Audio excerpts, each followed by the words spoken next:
Members, the House is resumed for the extended sitting. I call on Government Order of the Day number 2.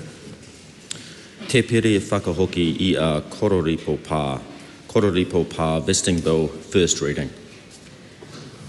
Honourable Paul Goldsmith. I seek leave to present a legislative statement on te pere whakahoki I a Koripo Pa Vesting Bill. Leave has been sought for that course of action. Is there any objection? There is none. So that legislative statement is published under the authority of the House and can be found on the Parliament website. Honourable Paul Goldsmith. I move that te pere whakahoki I Koripo Pa Vesting Bill be now read a first time. And I nominate the Maori Affairs Committee to consider the bill. At the appropriate time, I intend to move that the bill be reported to the House by 11 November 2025 and that the committee have authority to meet at any time while the House is sitting, except during oral questions, during any evening on a day in which there has been a sitting of the House on a Friday, in a week in which there's been a sitting of the House outside the Wellington area, despite Standing Orders 193, 195 and 196. E te paipai manukura o Ngāti Rehia, tēnā koutou. Me nā pui hoki, ko tēnei taku mihi atu kia koutou, tēnā koutou, I tēnei rā mananui. Koripo Pa, kia ora, tihei mori ora ki a tātou. Madam Speaker, in August, Te Rurunanga o Ngāti Rehia Trust and the Crown signed the Tuhinga Whakai o Te Tuku Tōmua o Koripo Pa, which is the deed on account of the on-account vesting of Koripo Pa. The deed provides for the Crown vesting Koripo Pa in Te Rurunanga o Ngāti Rehia Trust and acknowledges Ngāti Rehia will hold the site as kaitiaki on behalf of all Ngā Pui. To members of Ngāti Rehia and the wider Ngā Puhi whānau, including many who have travelled from the far north to witness the first reading of this bill in person, and to those watching online or listening on their crystal sets back home, I extend a warm welcome. I acknowledge those too of Te Whare Tapu o Ngā Pui, the sacred house of Ngā Pui, to whom Koripo Pa is also held in great esteem. For those who aren't familiar with Koripo Pa, it's located on the banks of the Kiri River in what is now the Kiri Basin Historic Precinct, an area rich in the history of Ngāti Rehia and their Ngā Pui whānau. At Koripo Pa, you're walking in the footsteps of the chief Hongi Hika, the renowned and feared Ngā Pui warrior, diplomat and strategist. As with many Pa, the site was chosen for its strategic significance. From Koripo Pa, you can see and respond to both landward and seaward threats. Because of its location, it was a military stronghold where Ngā Hapu of Ngā Pui would assemble before going to war. More than that, though, it was also a place where the rangatira of Ngā Pui Hapu would meet to discuss together the issues of the day. And when Europeans came to these shores, it became a place of learning and a trade between Ngā Pui and missionaries and settlers. As early interactions between Maori and Europeans progressed, there were often land transactions conducted between people with very different understandings of land holdings and led to many misunderstandings and disputes. Before the signing of Te Tiriti of Waitangi, the Treaty of Waitangi, Governor Hobson promised Maori and the Crown would inquire into these pre-treaty land transactions and return any lands unjustly held. The British missionary James Kemp claimed he purchased Koripo Pa as part of a larger land purchase in 1838. The Crown investigated this claim in a commission process that drew criticism and challenge both at the time and since. The Crown ultimately granted title to Koripo Pa to Kemp in 1859. Ngāpuhi consistently challenged that decision, rejecting the sale, and have also challenged successive ownership transfers, including the transfer of the Pa to the Crown on the 24th of May 1957. In 1994, Ngāpuhi Hapu, including Rangatira, Maunga Tau, Mac Taylor and Hone Mitai, met at Whitiora Marae to discuss Koripo Pa, and Ngāti Rehia were confirmed as kaitiaki of the site on behalf of Ngāpuhi. That led to Aotearoa Kemp lodging Y492 and the Waitangi Tribunal in 1995 on behalf of Ngāti Rehia and Ngāpuhi, seeking the return of the Pa. Two other Y claims were later lodged with the same intent. Ngāti Rehia and your wider Ngāti whānau, I acknowledge the efforts of so many people over many years to have the Pa returned. The work has been a significant burden to you and your hapu and your iwi. I thank the Ngāti Rehia team under the guidance of Kipa Munro and Nora Rameka, kia ora Kipa and Nora, for their work with me and the Minister of Conservation, my good friend Tama Potaka, on this process. The bill will vest, and I also want to acknowledge the initial work of Andrew Little and the previous government that started off this process. The bill will vest Koripo Pa in Te Runanga or Ngāti Rehia Trust, the governance entity for Ngāti Rehia. It will save historic reserve status and public assets, and will remain on New Zealand's tentative UNESCO World Heritage List, reflecting its international importance. Madam Speaker, this will be the first redress provided to Ngāpuhi as part of the treaty settlement process. Providing redress on account of a future comprehensive treaty settlement is not the usual Crown approach. However, in 2022, the Crown agreed to progress this negotiation on an exceptional basis as a gesture of good faith. I'm pleased the Crown has recently recognised the mandate of Te Whaikaitanga Trust, a Bay of Islands hapu grouping, and to see progress of other Ngāpuhi hapu groupings are making to seek a mandate to progress the wider settlement. Ngā hapu of Ngāpuhi are organising, and I look forward to the day we're able to work together to progress a treaty settlement. As I said in the gathering this morning, Koripo Pa is the place from where many consequential journeys began in our history, and let's hope the return of this site similarly is the beginning of another very consequential journey for Ngāpuhi, the many hapu in Ngāpuhi, and also for the nation. Madam Speaker, the Select Committee will hear and consider submissions. I look forward to helping to progress this bill through the House, and given the limited scope of the bill, that a third reading can take place before the end of the year, and so that's the intention there, and it's our hope and aspiration that we will soon be able to gather in the new year to celebrate the return of this important site to Ngāti Rehia on behalf of the broader Ngāpuhi, and that this will signal the start. Is significant in its own right, and a significant gesture, and a significant place that is returned, but also the start of a broader discussion as well. And on that basis, Madam Speaker, I commend this bill to the House. Tēnā koutou, tēnā koutou, tēnā tātou katoa. The question is that the motion be agreed to. Honourable Pene Henare. Tēnā koe, Madam Speaker, reo Māori. I te mea kāre au I whai wāhi ki roto I ngā mihi I tau ki runga I oku whanaunga I te ata nei. Ka tāpai ake wene kupu ki runga I a rātau. Me te tangi au ki te hunga mate ko riro atu ki te pō. I au noho ana ki roto I te pōhiri I te ata nei. I hoki atu aku mahara ki tō tātou pāpā ki a Judah Hei. I te hui mate a tāmati paraone me te totohe ka takoto te kau mātua kihia. Me te kōrero a Judah Hei ki oku ake o Ngāti Te Ara o Ngāti Kōpaki. Tō ia mai tēnei rangatira ki roto I au ki roto I a Ngāti Rehia. Ko reira takoto ai.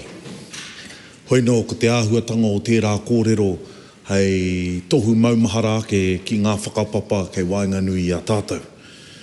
Kāre au I te wāwāhi a Ngāti Rehia, a Ngāpuhi kāhore. Ka ki ake a hau ki a tātou katoa e ngā whanaunga o te kāinga, tēnā koutou nau mai haere mai. Pi kauria mai ngā mate huhua o te wā, nā kua kōrero atu a hau I te āhuatanga o Judah, me te tini o rātou kua ngaro atu ki te pō. Ko tahi tunu te kōrero ki a rātou, haere mai, haere. Whakahokia mai ngā rārangi kōrero ki a tātou, kia mōhio mai koutou e ngā whanaunga kei te tautoko mātou I ngā mahi o tēnei pire, me ngā kōrero a te minita I nainita tāke nei.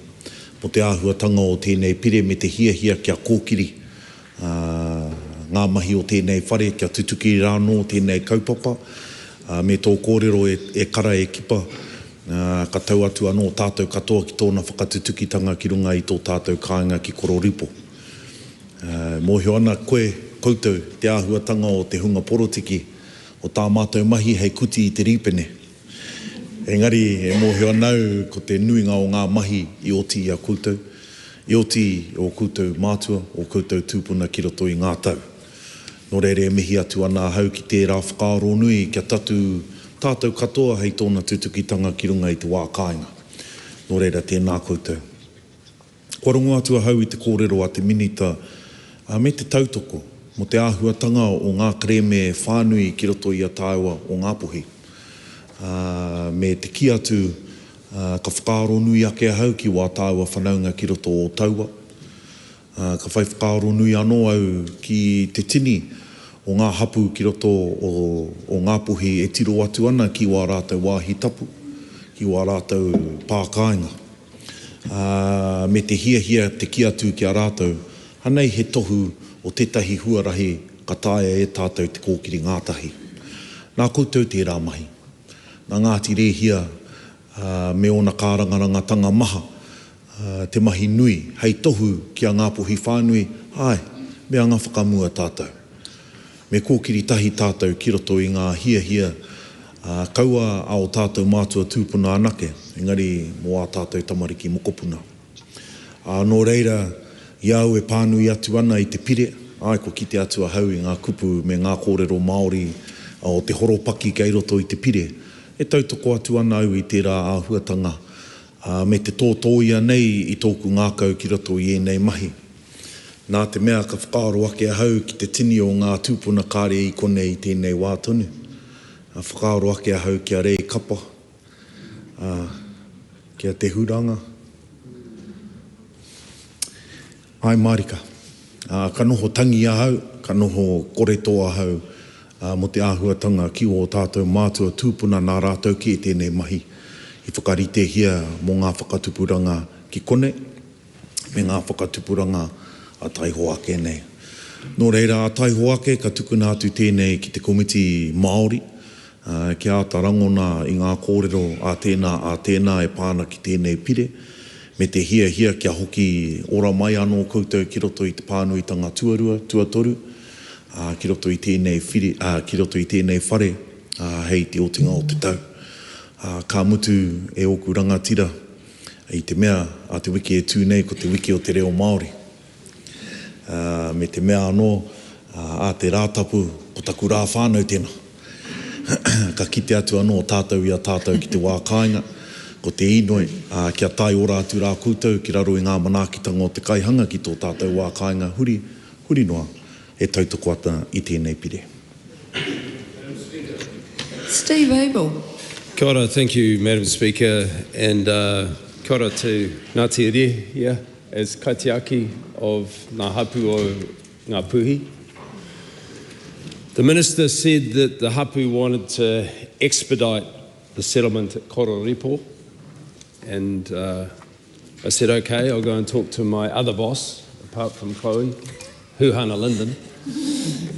And she said, well, we'll see about that. And she got on the phone to the aunties, and she said, there's complexities, but aye.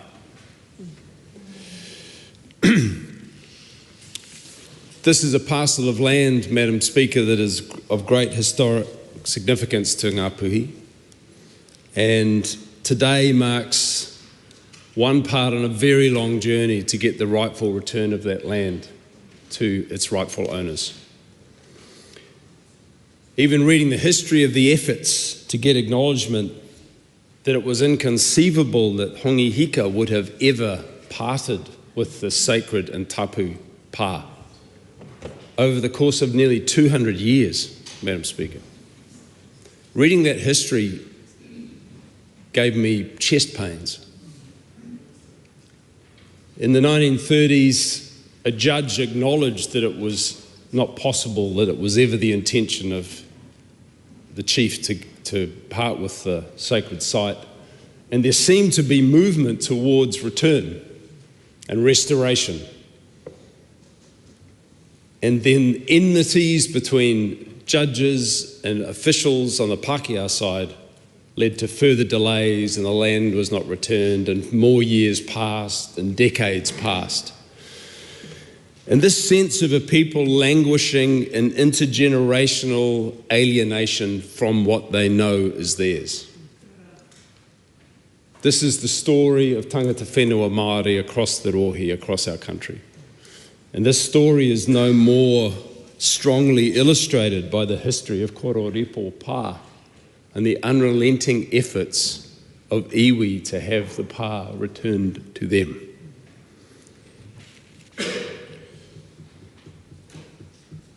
If we are to have a nation that is genuinely founded in a principle of fairness and justice, Madam Speaker, we must address the issue of land alienation from tangata whenua Māori. And this today, Madam Speaker, is but one step further towards that correction of injustice.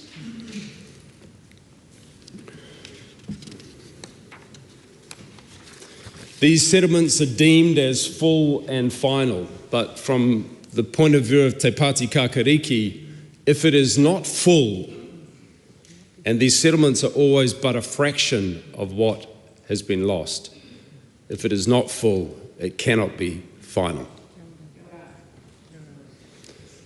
The relationship with tangata whenua Māori that the Crown must maintain is based, it must be based in a principle of mutual respect. And that is an ongoing, living relationship as embodied in our founding agreement, Te Tiriti o Waitangi, Madam Speaker. We have a couple of specific questions about this settlement yet to ask. We'd like to understand why it is 4.4 acres, not the original 6, why perhaps more land could not have been offered by the Crown. We'd like to understand why there is not guaranteed land access to the Pa site. We'd like to understand why there is not the first right of refusal on the part of the iwi should the Crown choose to dispose of the conservation land. These are things that would make the settlement stronger, in our view, Madam Speaker. It has been a huge journey for Ngāti Rehia and for ngā puhi to get this land rightfully returned. At those hearings in the 1930s, witnesses deemed Koripo Pa to be the biggest and most important pa of the ngā puhi tribe. Finally today, the bill returns the site. It is the beginning of that return to its rightful owners. So Ngāti Rehia, as kaitiaki of ngā haupu o ngā puhi, we as Te Pāti Kākariki commend this bill to the House. Kia ora. Cameron Luxon. Thank you, Madam Speaker. I rise to speak on Te Pere Whakahoki I a Koripo Pa. Koripo Pa vesting bill. This bill gives effect to the deed of an on-account vesting of Koripo Pa signed between the Crown and Te Runanga or Ngāti Rehia Trust on the 1st of August 2025. It provides for the vesting of Koripo Pa Historic Reserve in the Trust as part of a much anticipated comprehensive treaty settlement with wider Ngāpuhi. This vesting recognises historic and cultural significance of the site and returns it to mana whenua on an on-account basis ahead of that full settlement. It makes Te Runanga or Ngāti Rehia Trust the administering body for the purpose of the Reserve Act, and that is appointed to control and manage Koripo Pa. It's putting safeguards in place that make sure the land is kept safe from financial things such as mortgages and being held as security. But, Madam Speaker, on the site itself, I acknowledge members from Ngāti Rehia here today and wider Ngāpuhi. Thank you for coming here, travelling to hear us speak on this today. Koripo Pa holds a long-standing place in New Zealand's early history. The Pa site sits at the head of the Kirikiri River, a beautiful location. I haven't been there since I was about 9 years old, but I do remember it being quite beautiful. It was chosen for its strategic importance where Ngāpuhi could have a place of defence, decision-making and gathering. The Ngāpuhi rangatira would assemble to discuss important matters of the day as well as prepare for war. It was a centre of political life in the north and still echoes today.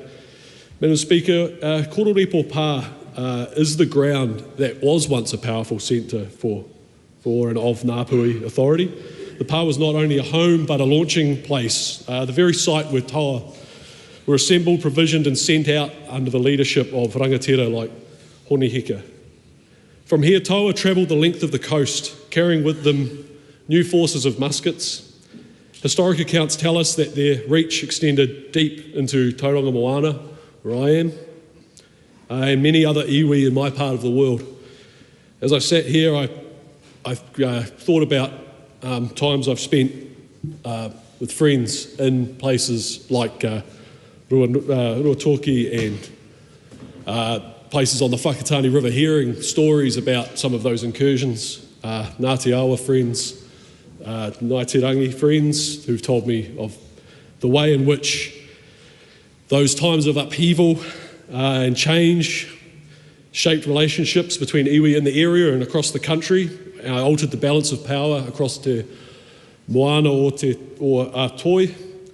Today I think about that, but I also acknowledge the mana that Koripo Pa has, an enduring legacy that these events that launched from this base have had on Northland, on the Bay of Plenty, on Tauranga and Mowo. The ownership is complicated, Madam Speaker. In 1838, missionary James Kemp claimed to have purchased the Pa, the area. Title changed hands under the old claims process, which, as has been acknowledged by previous speakers, was not a centre of clarity and fairness, and carried over the last couple of hundred years a lot of grievances that have built up. The title was granted, revoked, reissued. It's been a long time coming, but what is clear now is that the right decision for Te Runanga or Ngāti Rehia Trust to be vested with this Pa has been reached. I acknowledge the Minister for his words, and I commend this bill to the House. Jenny Marcroft. Tihei Maori ora. Ko te ti, ko te tā, ko te hu, ko te aka. Ko te aka mātua, e here nei a tātou. E ngā mana, e ngā reo, e ngā karangatanga maha o Ngāti Rehia. Ka nui te mihi atu, nā tēnei uri no te pōpoto I utukura. Tēnā koutou, tēnā tātou katoa.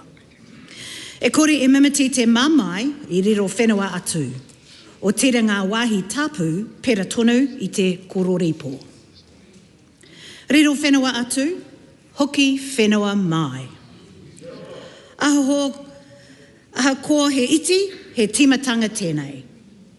Mā konei ka tūrangatira anō te mana Maori. Ka pua wai te hapu me ngā uri whakatūpu. Hei anō ko te whenua te wau mō ngā uri whakatūpu.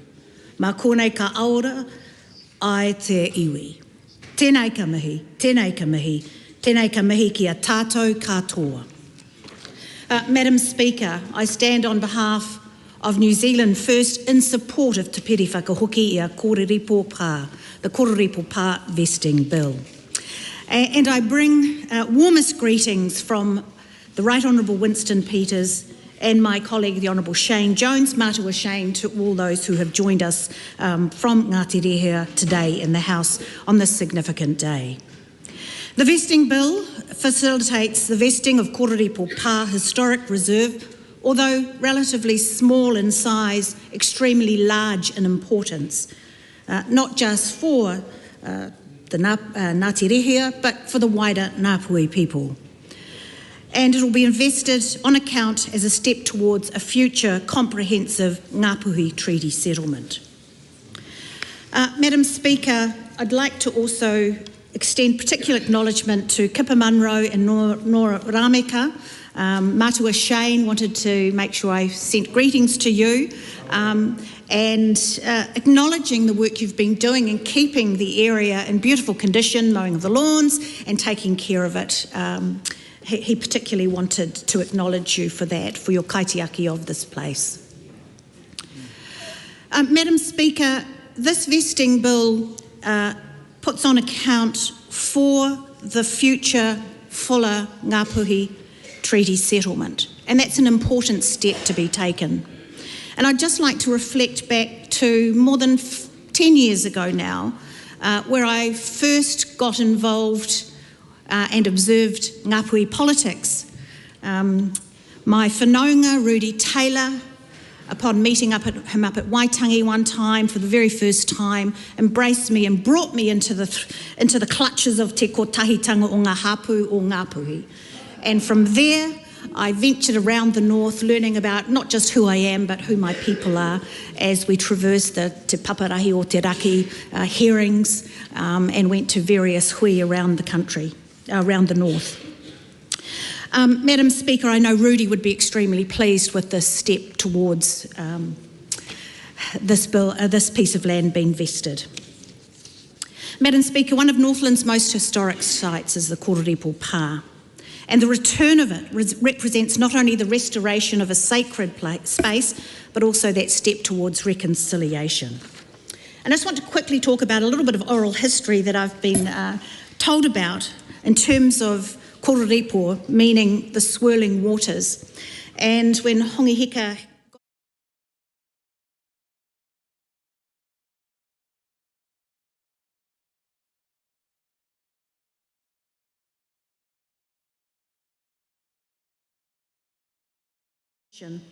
and they would circle around, and as they were circling around, they would be creating this swirling, and that, using the natural forces of the tire, would launch them off into the awa and out off into the sea.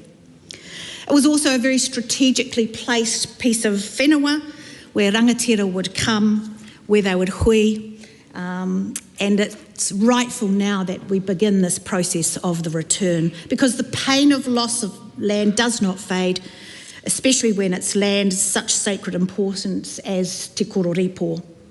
This is a small step that we are taking today, but it is a beginning. The land is a substance of generations yet to come. I commend this bill to the House. Maria Mino Kapakingi. A tēnā tātou e te whare.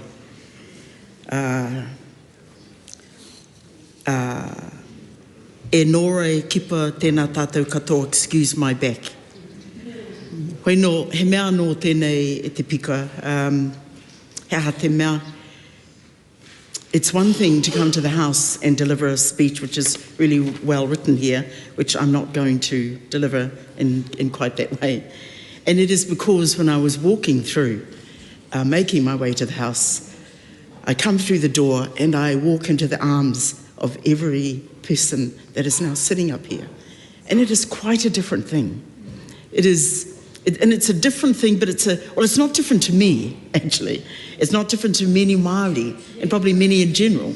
Because when you walk into the arms of your people, you bring a different thing into this house. So when Kippa says in one of his readings, it is a special thing, a real mana, which this is real. There is real mana in returning the sacred site to its people. That statement in itself tells it all, really, Madam Speaker, because it reminds us that, in fact, it is Ngāti Rehia, ngā puhi nui tonu, that bring mana to this bill, to this discussion, to this first reading, and to this house. And they bring it with such grace. It's as I say, you walked in open arms crying, and we're crying up there, especially me. That's one of my reputations, and everyone up there knows that. And it's because when tears fall, they fall since 1883. This isn't just this morning, oh boo-hoo. These are tears and emotion and connection that began then. And to this day, they still carry that. So when this house is making such a move, in my view, so it should. It is time. When we talk about a first reading, and then we'll go to the second reading, and then we'll go to a select committee, and all of that technicality will occur. But so it must. So it must. We owe this. This house and everyone in it owe that debt. And now it is time to pay that debt and to make right what we did wrong. So I want to make those points in my very 5-minute speech, Madam Speaker. When I think about Koripo, I think about Nora, and when in the swirling waters and all that lovely kororo. But let me tell you, when you're addressing Nora, it's not a swirling, nice little, cute little thingy. It is a progressive tsunami coming your way, and so it should be. So it should be. Waitaitua.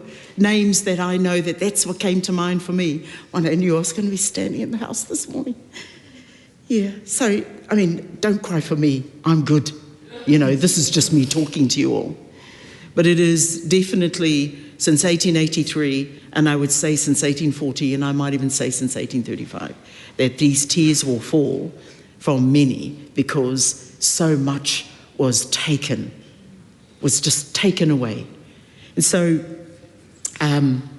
what is uplifting, though, can I also say, is that the likes of Alana and others, my cousin Babe, he's sitting up here, Rāniera, numbers, they're young, they're vibrant, maybe Babe not so much, but I love him nevertheless. But point being that there is a number of mokopuna rising, and ain't that exciting? Because they are rising, they are fully equipped in their tikanga, in their reo.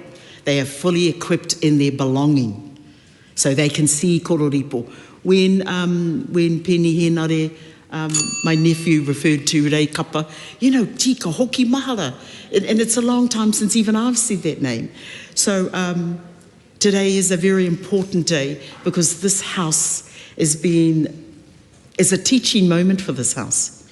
Each time we go into these spaces, which is to do with our sacred sites, our places of belonging, our Maori places, this house, there's another energy that's brought to it, and we are better off every time it occurs, Madam Speaker. So to all my whanaunga, excuse my back, I love you, I am here for you, and it is a special and important thing and a privilege that I get to stand and speak in this house with love.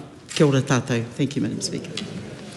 Honourable Tamapōtaka. E te māngai o te whare, ki te reo Māori. Ka tū whakahirehira te rātaha, ka hinga katoa te kākano, ka tupu anō, ko ngā reo ā mihi, ki te hunga kua ngaro, mai nuku te awhiawhi ki nuku te mahara, katoa rātou ka nunu me atu ki tū o paimai mahara, hoki mai ki a tātou ngā urupā kanohi o te hunga kua ngaro i te tirohanga tangata, tātou e whakakiki nei i ngā hūnui koutou, e kawe nei i ngā hūnui a eru paumā, Cynthia Tiwi Ngaroma, rātou katoa ko memene atu ki te pō. Hoki mai ki a tātou kāpiti, rātou kāpiti tātou e tui nei.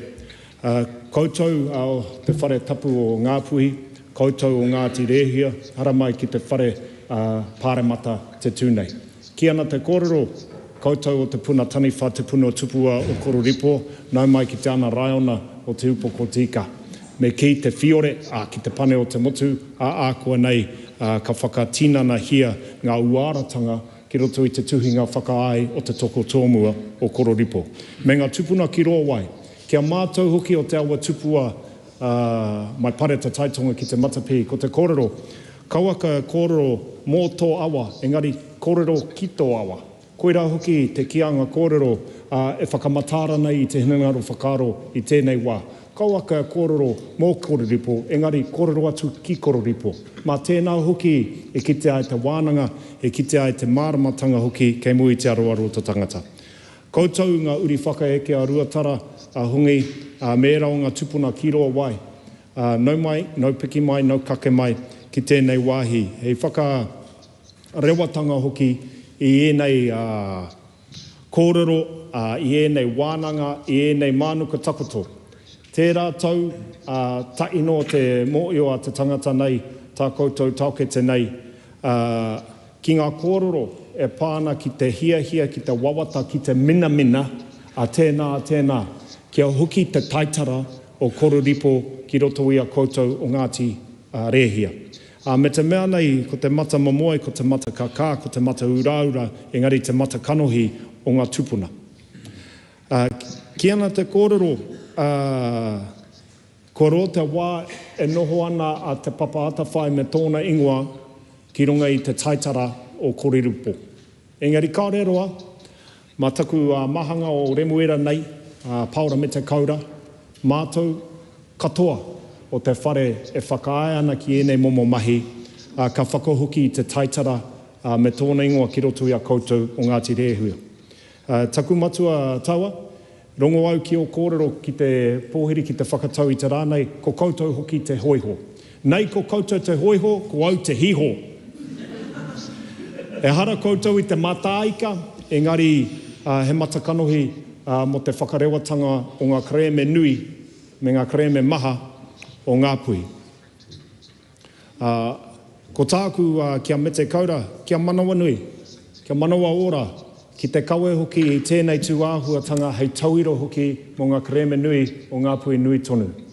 Me kauaka e taka, e whara, e haere tōtiti, e haere kōtiti, haere tōtiti e pērā ki ngā sausage rolls nei.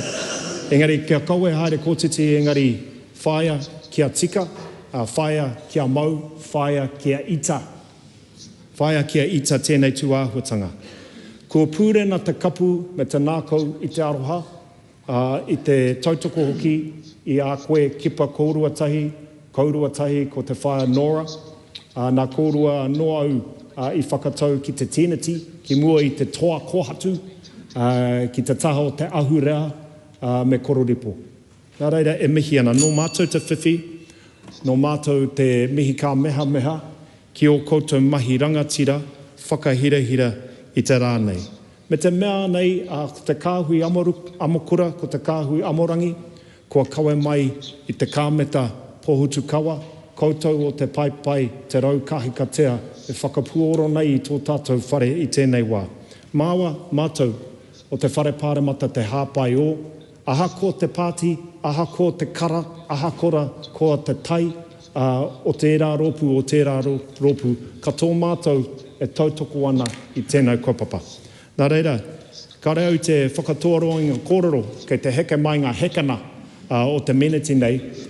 Engari, Aotearoa ko te kaupapa kōrero tuatahi tēnei, ākua nei ka kawe atu ki te motu, engari kaore e kore rawa, hara mai tēnei āhua. Tēnā tātou katoa. Honourable Jenny Anderson. Tēnā koe i te mangai o te whare. I ngā mana, i ngā reo, i ngā karangatanga maha. Tēnā koutou katoa.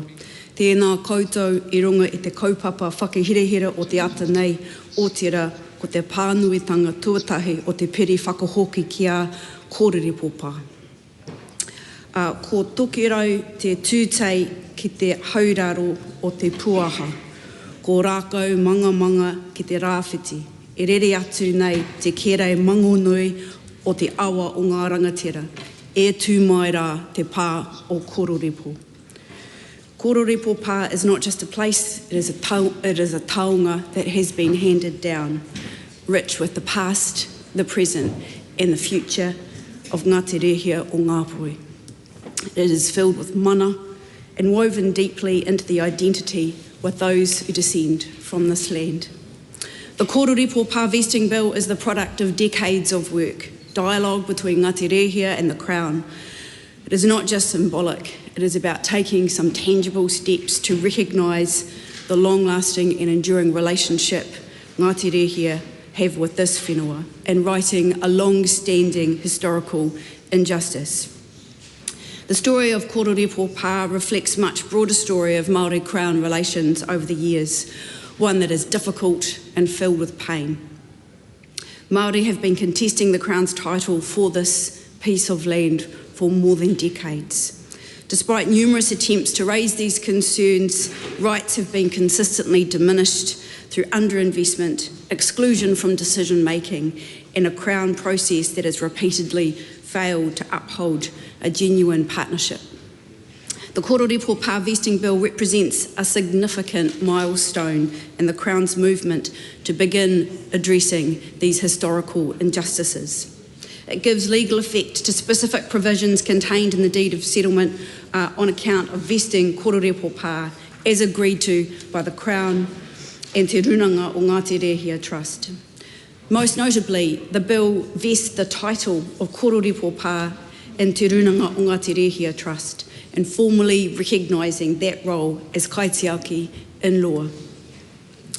I want to be clear that this bill does not grant kaitiakitanga or mana whenua for those who have never been lost. What it does affirm in legislation is a responsibility that has always existed.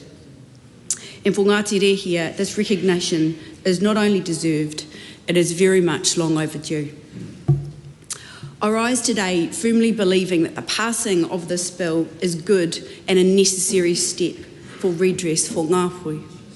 And while I do not wish to draw attention away from Ngāti Rehia or the broader aspirations of their hapu and iwi who have worked tirelessly over the years to bring us to this point in time, it is important that we state that this bill arrives in amid an ongoing strategic attack onto Te Reti o Waitangi at the hands of this government, one that has deeply damaged the relationship between iwi across the Crown and iwi across Aotearoa. I'm sorry, but I cannot speak today and ignore the fact that Te Ako Whai Ora, the Māori Health Authority, has been disestablished by this government, that the removal of 7AA, the only treaty-related cause from the Oranga Tamariki Act, the introduction of the Treaty Principles Bill, and most recently changes to pay equity legislation, which we know will disproportionately affect Māori women. This government cannot claim progress with one hand while stripping away hard-won gains with the other. This bill is a good thing. It must not be misconstrued as evidence of a government committing to advancing relationships to Māori. If anything, this bill stands as a testament to Ngāpuhi and the resilience, patience and unwavering commitment of Ngāti Rehia who have pursued injustice through the decades of negotiation. Genuine partnership requires more than symbolic gestures. It demands listening, accountability and real action. And to achieve this, far more work lies ahead. Nō reira, he mihi mahana ki a koutou, nō reira, tēnā koutou, hui hui mai tātou katoa. Grant McCallum. Thank you, Madam Speaker. Ina mana, ina reo, I roa rangatira mā, tēnā te mihi mahana ki a koutou katoa. I whanau mai au ki kaipara, ko Mangatoroto toko wahi kāinga, ko ngā puki, te pāmu o en naho ana aho. Ko Grant McCallum aho. Tino Humari ko aho te mema paramata mō te tautakarau. Nō reira, tēnā koutou, tēnā tātou katoa. On the 3rd of February this year, I attended as the Northland MP the initialing of the deed on the account vesting Te Runanga o Ngāti Reha Trust and the Crown of Koripo Pa. It was one of those balmy Northland February days, no wind, sunny and warm. Initialing on behalf of Ngāti Reha were Nora Remaka and Kipa Munro. The Honourable Paul Goldsmith and the Honourable Tama Poltaka represented the Crown. The significance of that occasion did not escape anyone. It was the latest important step in the vesting of Koripo Pa in Ngāti Reha as its kaitiaki on behalf of Ngāpui.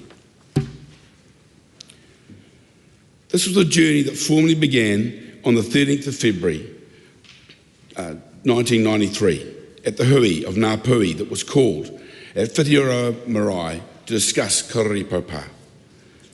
At that hui, Ngāpui rangatira confirmed Ngāti Reha to be the hapu kaitiaki of the Kirikiri area and therefore of Koripo Pa. In preparation for this significant occasion, I met with Kipa and Nora in Kirikiri last Friday to ask them about Koripo Pa and why it was so important to Ngāpui. The korero flowed. We discussed the Pa, which is located strategically to command the junction of the Wairoa and Kirikiri rivers. It controlled the major route to the sea from inland Waimate, a heartland of Ngāpui. The Pa, though small, had an impressive defensive position sited to capitalise on a peninsula shape of land, steep embankments and turbulent waters. Hence the name Koripo, which means swirling waters. Koripo was the meeting place for all Ngāpuri rangatira. They would meet to discuss important political issues and would assemble before going to war. Some of the greatest Ngāpuri chiefs have used Koripo Pa as their stronghold. Honahika launched devastating raids against other tribes in the North Island after returning from Britain with muskets. Then there was Rewa, who was one of the most powerful rangatira who succeeded Honahika. And there were tales of Tariha, a powerful rangatira of Ngāti Reha, large in both mana and size. Often referred to as Tariha, the giant. He was almost 7 foot tall. It is a place where ocean meets the fresh water, where Māori meet Pākehā. Symbols of their meetings still exist today, with the Koripo Pa overlooking the oldest house in New Zealand, Kemp House, and the oldest stone building in New Zealand, the Stone Store. So in many ways, this significant day is more than just the vesting of Koripo Pa in its kaitiaki, Ngāti Reha. It is also a reminder of the meeting of two peoples who have built so much together, two peoples who will continue to work together because that is what Tito Tokarau and New Zealand need us all to do. When I was discussing this significant day with Kipa, he said, "Grant, if I tug my ear, then you're entering into challenging waters and you would be advised to desist." I don't think I've observed any ear tugging, Kipa. Nā reira, tēnā koutou, tēnā koutou, tēnā tātou koutou. Honourable Willow Jean Prime. Tēnā koe te māngai o te whare. O tira tēnā koutou e oku whanaunga o ngā tirehia, o ngā hapu o ngā puhi, kei roto i te whare pāremata. Tō tātou whare i tēnei rā. He rawe te kite i a koutou. He rawe kua tai mai tēnei rā. E mōhio ana hau e te māngai o te whare, kua roa, kua tino roa, ngā hapu o ngā puhi, te hapu o ngā tirehia, e whawhai ana mo te pā o Koripo me etahi atu o ngā take tiriti. Nō reira he rā nui tēnei, e hara no ngā tirehia anake, engari mo ngā hapu o ngā puhi katoa. Nō reira, He tino honore mōku te tū I tēnei rā, I roto I tēnei whare ki te tautoko I tēnei pire, I runga anō I tō koutou whawhai, tō koutou mahi kaha, kia tai ki tēnei rā. Ka hoki aku mahara ki te tau 2021. Ko tētahi o ngā kaupapa I runga I Koripo Pa I taua rā. Ko te whakanui I te kaupapa o tūhono. Ko tērā kaupapa, ko te tūhono, ngā iwi e rua, ngā iwi maha, I roto I te kirikiri, kia tū kotahi. E hono ana ngā iwi o tērā wāhi. He kaupapa rangatira tērā.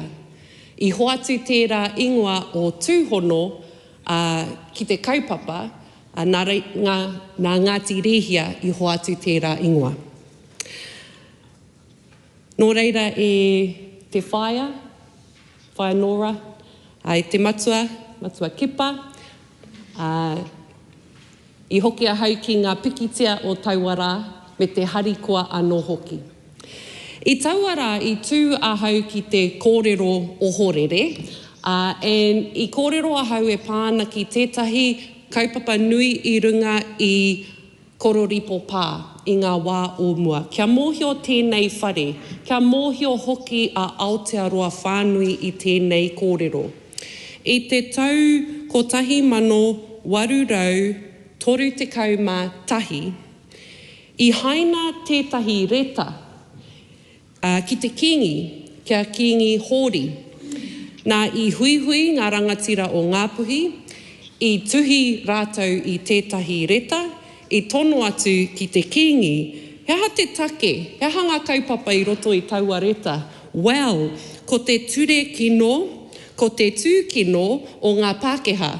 Nō reira, I tuhi rātou ki te kingi, kia whakatika ona ake tāngata I roto I te kirikiri. Me tērā pia ko tētahi atu take ko ngā tāngata wiwi I hehia te haere mai ki te whawhai ki Aotearoa, kia Ngāpuhi anō hoki. Nō reira I inoi atu rātou ki te kingi, mana manaki, e tiaki, kia noho I runga I te rongo me ki. Koira te hehia o ngā rangatira I taua wā. Nō reira he reta tino nui tērā, e ni haina I te pā o Koripo. I mua I te hainatanga o te whakaputanga, I mua I te hainatanga o te tiriti o Waitangi. Nō reira, kia ako, kia mōhio, Aotearoa whānui I tēnei hitori e pāna ki tērā o ngā pā. Nō reira, e te māngai o te whare, taku mihi whakamutunga anō ki te hapu o Ngāti Rehia, me te tautoko o ngā hapu o Ngāpuhi, kia tai mai tēnei pire ki roto I te whare I tēnei rā, e tautoko ana mātou te ropu reipa, tēnei pire, e mōhio ana hau ka tono atu ki te komiti, Maori, mā rātou e noho ki te whakarongo ki ngā tono, e pāna ki tēnei pire, en ko te hehia, a tērā tau, pia, ka kite a ko tutuki. Nō reira, tēnā koutou, kia ora tātou katoa. David McLeod. Ki ngā tāngata o Ngāpuhi whānau nui, me Ngāti Rehia, me mahara mai ki tātou pare. Nō reira, tēnā koutou, tēnā tātou katoa. Madam Speaker, I take this last call this morning in support of the Koripo Pa vesting bill, a bill that marks a step forward in our journey towards honouring te tiriti o Waitangi and restoring mana to the people of Ngāti Rehia and the wider Ngāpuhi iwi. Koripo Pa is not just a place, it is a taonga. It's a site of immense cultural, historical and spiritual significance. It was once a strategic stronghold, a centre of leadership and a place where Ngāpuhi rangatira gathered to deliberate and define their future. It is woven into the whakapapa of the North. This bill gives legal effect to the deed of on-account vesting signed between the Crown, between the Crown and Te Runanga o Ngāti Rehia Trust. It transfers the fee simple estate of Koripo Pa to the Trust, and in doing so it affirms the right of Ngāti Rehia to be the kaitiaki of their whenua and to guide their future in accordance with tikanga Maori. To be clear, this is not the end of the journey. It is an on-account redress and perhaps the first step towards a comprehensive treaty settlement with Ngāpuhi. But it is a meaningful step, one that acknowledges past wrongs and begins to restore the relationship between the Crown and tangata whenua. Importantly, the bill ensures that Koripo Pa will continue to be protected. It will be a place where its shared history can be learned, honoured and reflected upon, and an interesting history it has indeed. Back in the day, it was closely associated with conflict, particularly in the early 19th century. But before that, Koripo Pa was originally occupied by other hapu. In the 1770s, these hapu were displaced by Ngāpuhi, and particularly Ngāi Tāwake and Ngāti Rehia, as part of the shifting tribal alliances and expansion. It became a strategic military base for Hongi Hiki, as we've heard, particularly after his return from England in 1821, where he had acquired hundreds of muskets on his return journey via Sydney. Hongi Hika launched taua, or war parties, that devastated tribes across the North Island, including in Hauraki, Waikato, Rotorua, Tauranga, East Cape and Kaipara. These campaigns were part of the Musket Wars, a period of intense intertribal warfare fuelled by the introduction of firearms.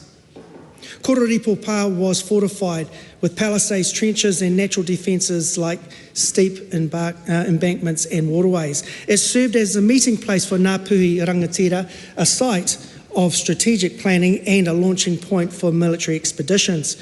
Koripo Pa was not only a site of military conflict and strategic planning, but also a symbol of Ngāpuhi power and the unity during a transformative period of Maori history. Ownership dispute over the whenua in question began back in 1838 when missionary James Kemp is said to have purchased it and its surrounding land. This transaction was later ratified by the Crown. However, by the 1930s, local Maori began to question the legitimacy of Kemp's title. Concerns were raised about whether the land had indeed been properly acquired and whether Maori had truly consented to its alienation. Together, through a combination of historical land transfers, public giftings and the designation as a historic reserve, Koripo Pa is currently administered by the Department of Conservation. Madam Speaker, this bill is about recognition. It is about restoration. It is about respect. It is about giving effect to the promises made under Te Tiriti o Waitangi. And it is about ensuring that the stories of Koripo Pa, its people, its battles, its legacy, are told not just in history books, but by those who carry its whakapapa. Madam Speaker, I'm very happy to commend this bill to the House. The question is that the motion be agreed to. Those of that opinion will say aye. Aye. To the contrary, no. The ayes have it. Te pere whakahoki I a Koripo Pa. Koripo Pa Visiting Bill, first reading. The question is that te piri whakahoki I a Koripo Pa Visiting Bill be considered by the Maori Affairs Committee. Those of that opinion will say aye. Aye. To the contrary, no. The ayes have it. Honourable Paul Goldsmith. I move that te piri whakahoki I a Koripo Pa Vesting Bill be reported to the House by 11 November 2025 and that the committee have authority to meet at any time while the House is sitting, except during oral questions, during any evening on a day in which there's been a sitting of the House, on a Friday in the week in which there's been a sitting of the House and outside the Wellington area, despite Standing Orders 193, 195 And 196. Huhana Linden. Madam Speaker, I stand to speak to the motion put forward by the Minister in terms of the shortened time frame for reporting back on the 11th of November, and want to engage with the Minister in understanding the process to be undertaken here, as it is very short. And may I address my people of the north, of Ngāti Rehia, of Ngaita Wake and Whangaroa, the whakapapa that sit here today. I asked the question around the fast track of this, is that it is very fast. And within the whakapapa and the obligations that we have to each other, I am mindful of the many voices and the ability for us to kia horo te ata haere. May we move forward swiftly but with careful hands. And so as Honourable Kāwanatanga, I support absolutely the return of Koripo to Ngāti Rehia as the entity that was organised and collaborated and led the work through the claims process, as well as our whakapapa and te kaikohe, Ngaita Wake and Whangaroa, who brought forward the voices of our tūpuna. But Minister, I ask, what does that look like in terms of the shortened process?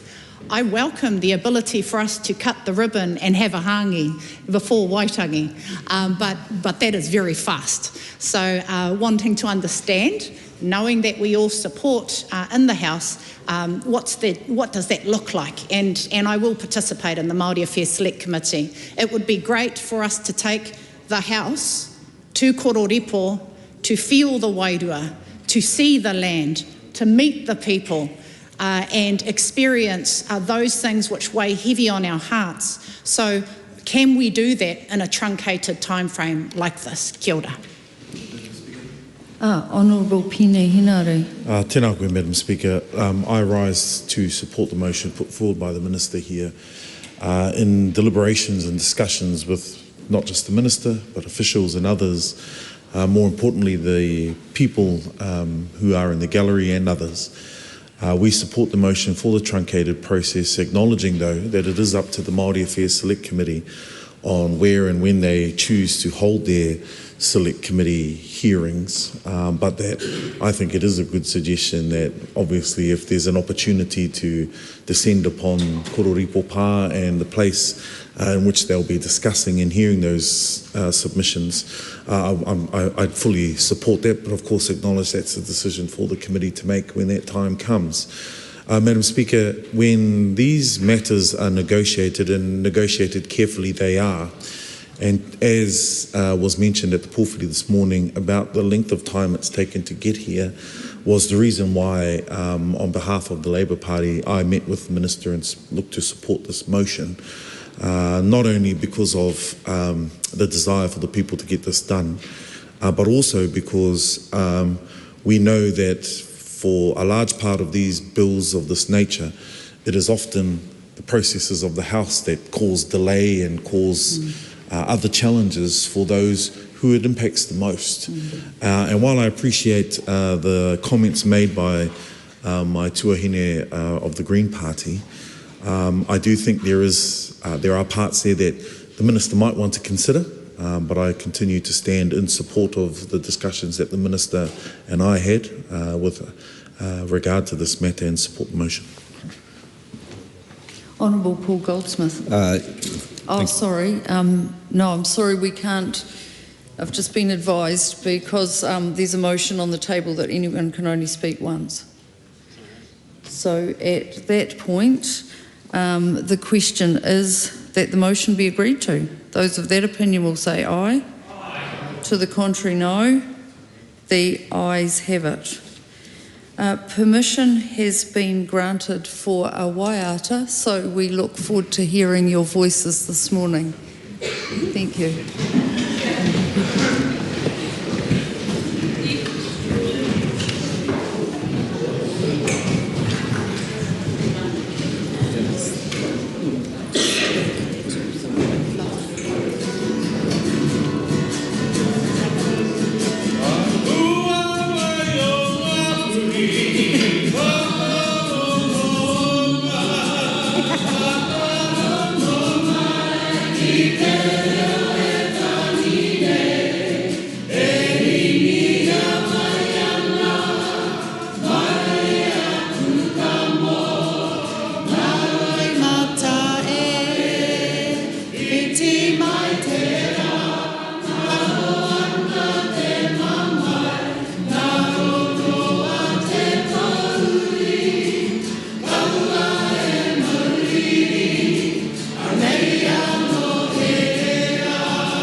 Okay.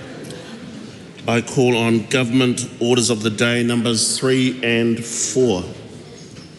Government Notice of Motion number 1 to approve the Misuse of Drugs Classification and Presumption of Supply Order 2025. The Honourable Nicola Grigg. I move that pursuant to Section 4A of the Misuse of Drugs Act 1975, this House approve the Misuse of Drugs Classification and Presumption of Supply Order 2025 made under Section 4 of that Act. Mr Speaker, the Misuse of Drugs Act addresses the prevention of illicit possession, production and import of drugs.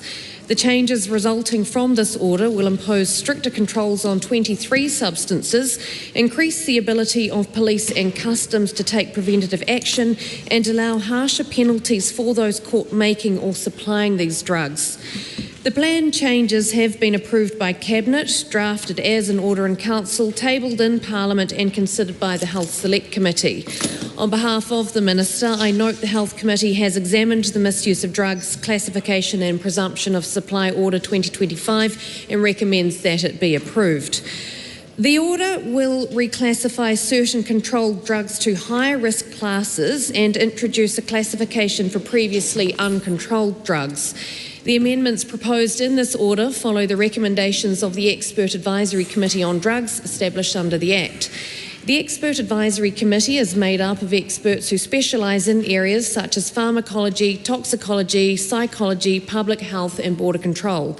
On behalf of the Minister, I'd like to use this opportunity to thank Expert Advisory Committee members for their hard work and expertise. I also thank members of the Health Committee for their diligence around this important issue.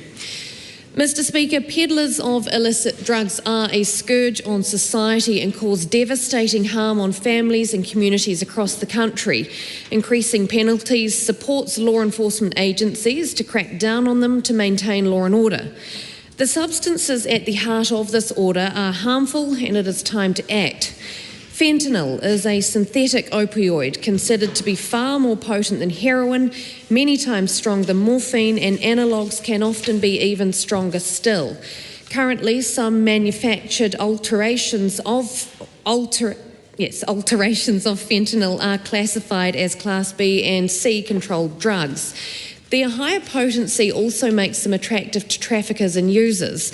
While New Zealand has relatively low use of illicit opioids, their availability can cause significant public harm.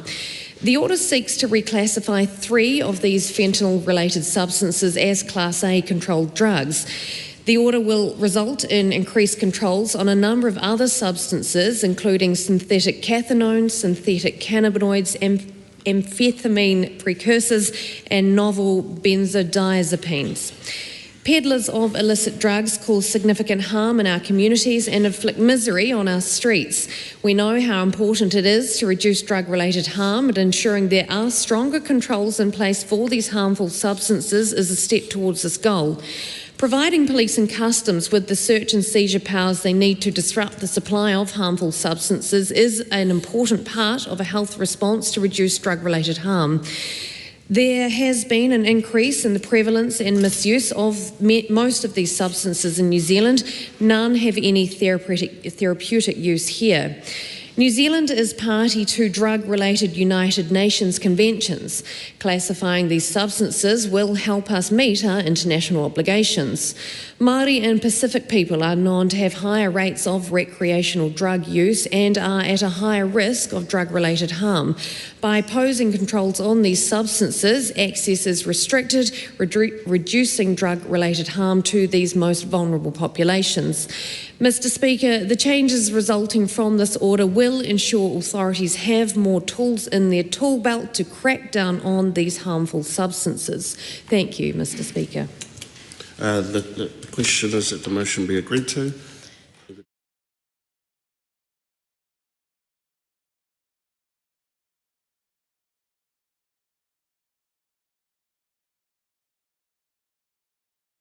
Yet it is an important matter to make sure that we are stifling, if you like, the supply of these harmful substances which we know can do so much damage in our community. It's important that this is brought to the House today because of the fundamentals around access to justice and presumption of innocence. And what this effectively does is change the assumptions around how much somebody is holding of these illicit substances and in a strict liability way, which means it reverses the burden of proof. And that's why it's really important that this comes before the Houses and is not simply rubber stamped. But equally, it is also important that the law is nimble enough to be able to respond really quickly to the tweaks to these substances that the Minister has just referred to. I'm particularly concerned about fentanyl. Anyone who has seen any documentaries about the damage that has done in the United States and the tragic consequences for families would agree that any type of fentanyl type tweaked illicit substance should certainly be in the Class A categorisation, and that does mirror the views of the expert panel, and therefore there was no hesitation from the Health Committee to support that recommendation.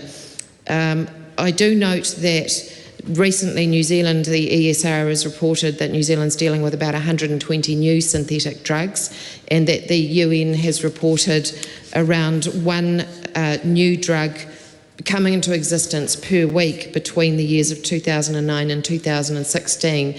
And we are seeing the involvement of the dark web and technology as a way of proliferating these substances very quickly through societies, and we equally need our legal response to be as nimble to counteract that.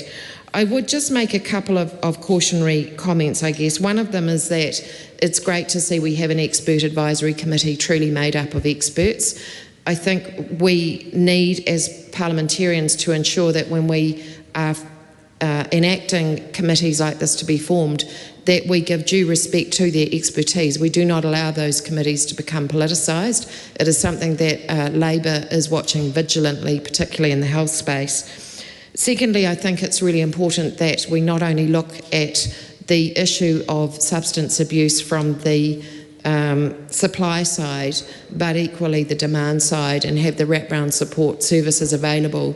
There are bigger questions, I think, around some of the provisions of MODA, which will be for a much longer, probably cross-party discussion at some point, to see what we can do to keep people as safe as possible and reduce the harms around drugs. And the law as it currently stands debatably does that in some respects and doesn't in other respects.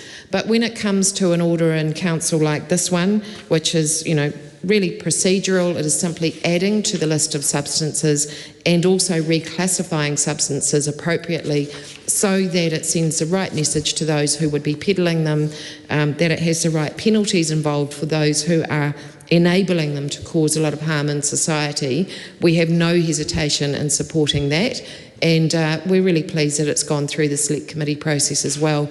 The right checks and balances have been there so that when we are looking at something like changing offences and assumptions in a strict liability way, we are very satisfied that has been done. We are also heartened by the involvement of an advisory committee that is truly made up of experts, and therefore we do commend this to the House.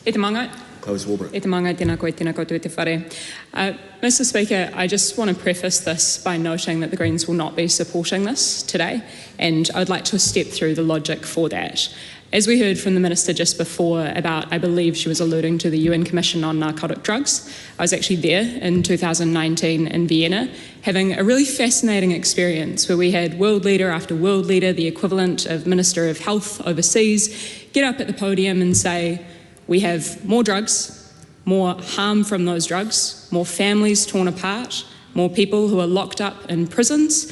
We have to keep doing more of what we've always done, but do it harder. Mr. Speaker, I don't know about you, but the way that I was raised taught me that doing the same thing over and over again and expecting a different result is the definition of insanity. I just want to pick up on particularly the point that both the Minister and the Labour spokesperson just alluded to with regards to the Expert Advisory Committee. The Expert Advisory Committee was an amendment made to the Misuse of Drugs Act to allow for the classification to be recommended by the Expert Advisory Committee in, I believe, the early 2000s. The really important thing to understand about the way that the Expert Advisory Committee operates and their mandate is that they can only recommend where a substance should be classified in relation to where other substances are currently classified within the Misuse of Drugs Act.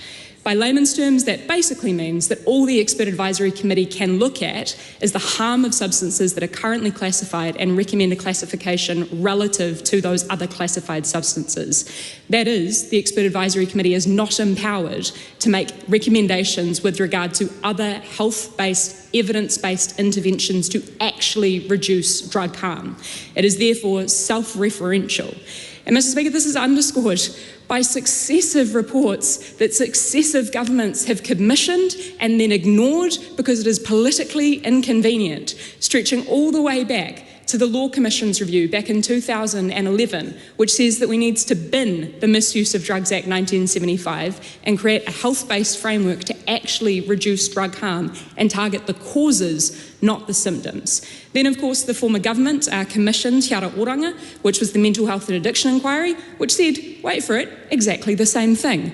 Then Turuki, the Safe and Effective Justice Review, chaired by the late, great Chester Burrows, who was, of course, a former policeman, a former National Party Minister of Police, who came around to the view, based on all of his experiences, including with the failure of placing these issues within the framework of the criminal justice system. He recommended again that we need a health-based intervention. So we cannot in good conscience, Mr. Speaker, support this today, noting as well the inconsistencies that operate within the Misuse of Drugs Act. So again, just for those who may be following along at home, in MODA, or the Misuse of Drugs Act, there are two levers by which you can introduce a substance for classification or for upwards classification, and that you are then required to, inconsistently, with regard to down classifying a substance or declassifying a substance. If you want to create new penalties associated to a substance, all you need is an Order in Council motion akin to what we have in the House today. That is something that can pass through this House in a blink of an eye without the requisite scrutiny. I know, of course, there's a few more belts and braces with this specific instance here, but nonetheless, there are not the same democratic safeguards when it comes to introducing new massive penalties. Here we're talking about reversing the burden of proof, where somebody has to effectively prove their innocence, as opposed to the Crown proving their guilt. Mr. Speaker, that is a massive erosion of the Bill of Rights or the rights of New Zealanders. If you are instead to, for example, take a health-based intervention or an evidence-based intervention to try and declassify or downclassify a substance that is known to have, for example, proven therapeutic benefits, the likes of, I don't know, psilocybin or other trials that are currently existing out there in our communities undertaken by healthcare professionals, well, if you want to downclassify or declassify, you need a whole amendment paper which, as we know, takes months and months and months and comes up against massive political barriers. So, Mr. Speaker, I think it's really important that we're honest with ourselves in this House about how legislation like this, when empowered to push things through as quickly as is occurring here, actually creates perverse outcomes. And all of this is to say that drugs, of course, can and do cause massive harm in our communities. So the question for us as lawmakers, and hopefully as responsible lawmakers, should be what the public policy response that we want to actually meaningfully reduce that harm should be. Because the evidence is clear, approaches like this only compound that harm, and we can do so much better. Just for the awareness of the House, the Business Committee has determined that each party is able to take a call or not. And if the parties are all done, I'll move on. Maria Mino Kapati. Tēnā koe, Speaker. Sorry, I thought we were up at number 6, but how cool. Tēnā tātou te whare. If only this misuse of drugs, classification and presumption of supply Order 2025 bill, if only it was as helpful as it suggests. And I say that based on having worked in the sector, so understand the harm. So when you hear me, I'm not saying this stuff because I'm making it up. I say it because I've worked amongst it. And so we do not, Te Pāti Māori, kore whakai ki tēnei whakaaro, Mr. Speaker. We do not, and I'm just going to express why. And as many of us know, the misuse of drugs can be amended, not just through legislation, but also the order of the Council. What this means in practice is that the government does not need to introduce a bill and go through the usual parliamentary processes to update the Act. Instead, with Cabinet's approval, changes can be made quickly under the advice of the Expert Advisory Committee on Drugs. So, e te whānau mena e mātakitaki mai ana, e rongo ana ki waku kōrero me a te whakatata mai. To our whānau watching at home today, that is what is happening right now in this moment, and we, Te Pāti Māori, oppose the recommended amendments. The amendments will update in the Act from Schedules 1 through to 5 by adding a number of new substances. Actually, I'm going to skip that bit because it gets a little bit boring and technical in my view. So, without context, these changes, they seem positive, and I imagine are well informed by the advisory group, yet we oppose it. And we oppose it on, well, two things. We oppose it on principle, but we oppose it also on the fact that I know what the stakes in this space. We oppose the amendments because drug use and the misuse of these substances is a health issue. And just to tautoko the previous speaker's whakaaro, it's a health issue, not a criminal one. Te Pāti Māori Justice Policy states that we will overhaul the Misuse of Drugs Act so that drug use is treated as a health issue. A report back in 2022 laid it out in black and white. The government's current approach to drugs is leading to grossly inequitable outcomes for Māori. Okay? Leading to grossly inequitable outcomes for Māori. These are outcomes that are not just statistics but lived realities. So here's some numbers. Māori make up just 20% of the population but account for nearly half of all convictions for drug possession. That's 48%. Even more concerning, Māori make up over 61% of those sentenced to prison for these offences. This is a systemic failure, and it is not a new one. Criminalising addiction does not reduce harm. It does not reduce harm, and if you think it does, you know nothing and you do not understand the reality of these things, as much as you might want to, or you think your intentions are good. What it does do is make it harder for people, and Māori people in particular, to access the services they need for help, support and treatment. Criminalising what is essentially addiction incites intergenerational harm. So what are we actually trying to achieve? So what are we actually trying to achieve with these amendments? Right now, we're only further embedding the mass criminalisation of what is absolutely a health issue, Madam Speaker. Governments must build a system that acknowledges and treats what we're discussing today as health and a social issue, not a crime. So Te Pāti Māori, we've got some great ideas, we've got some great policy. Our justice policy will do that.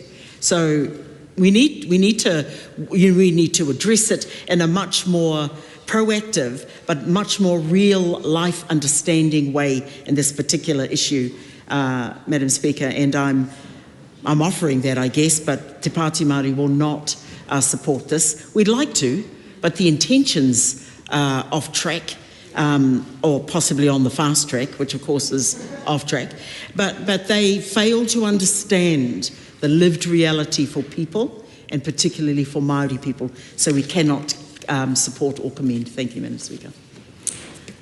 The question is that the motion be agreed to. Those of that opinion will say aye. Aye. To the contrary, no. No. The ayes have it. Party vote is being called for. Please, Clerk. New Zealand National. 49 votes in favour. New Zealand Labour. 34 votes in favour.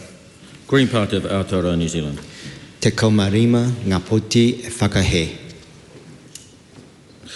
ACT New Zealand. 11 votes in favour. New Zealand First. 8 votes in favour. Te Pāti Māori. E rima ngā poti kore I whakai.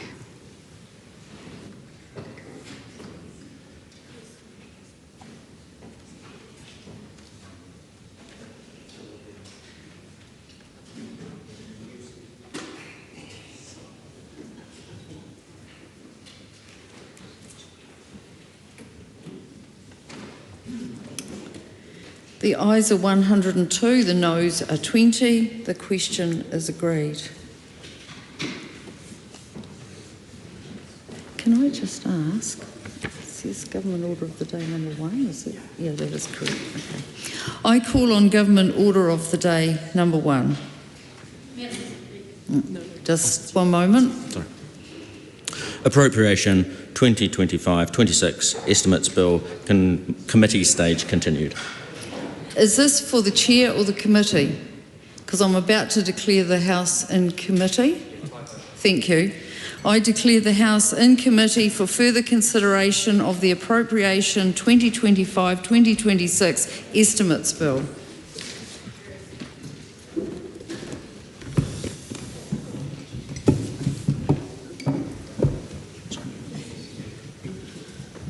Appreciate the early morning enthusiasm of the member, but we've just got to do a few other things before we can kick in.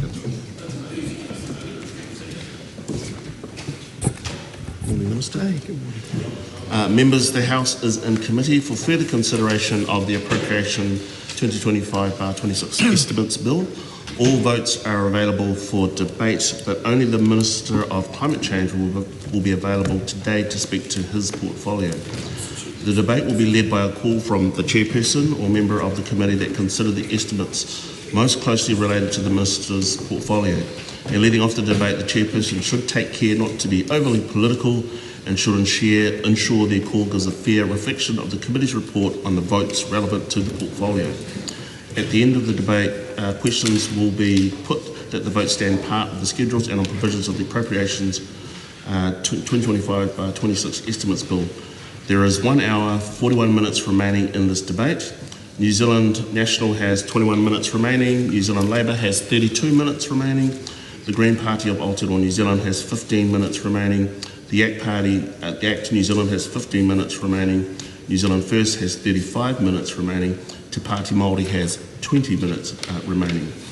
The estimates debate should be relevant to the government's current spending plans as contained in the estimates of appropriation. The question again is that the votes contained in the estimates of appropriations for 2025-26 stand part of the schedules.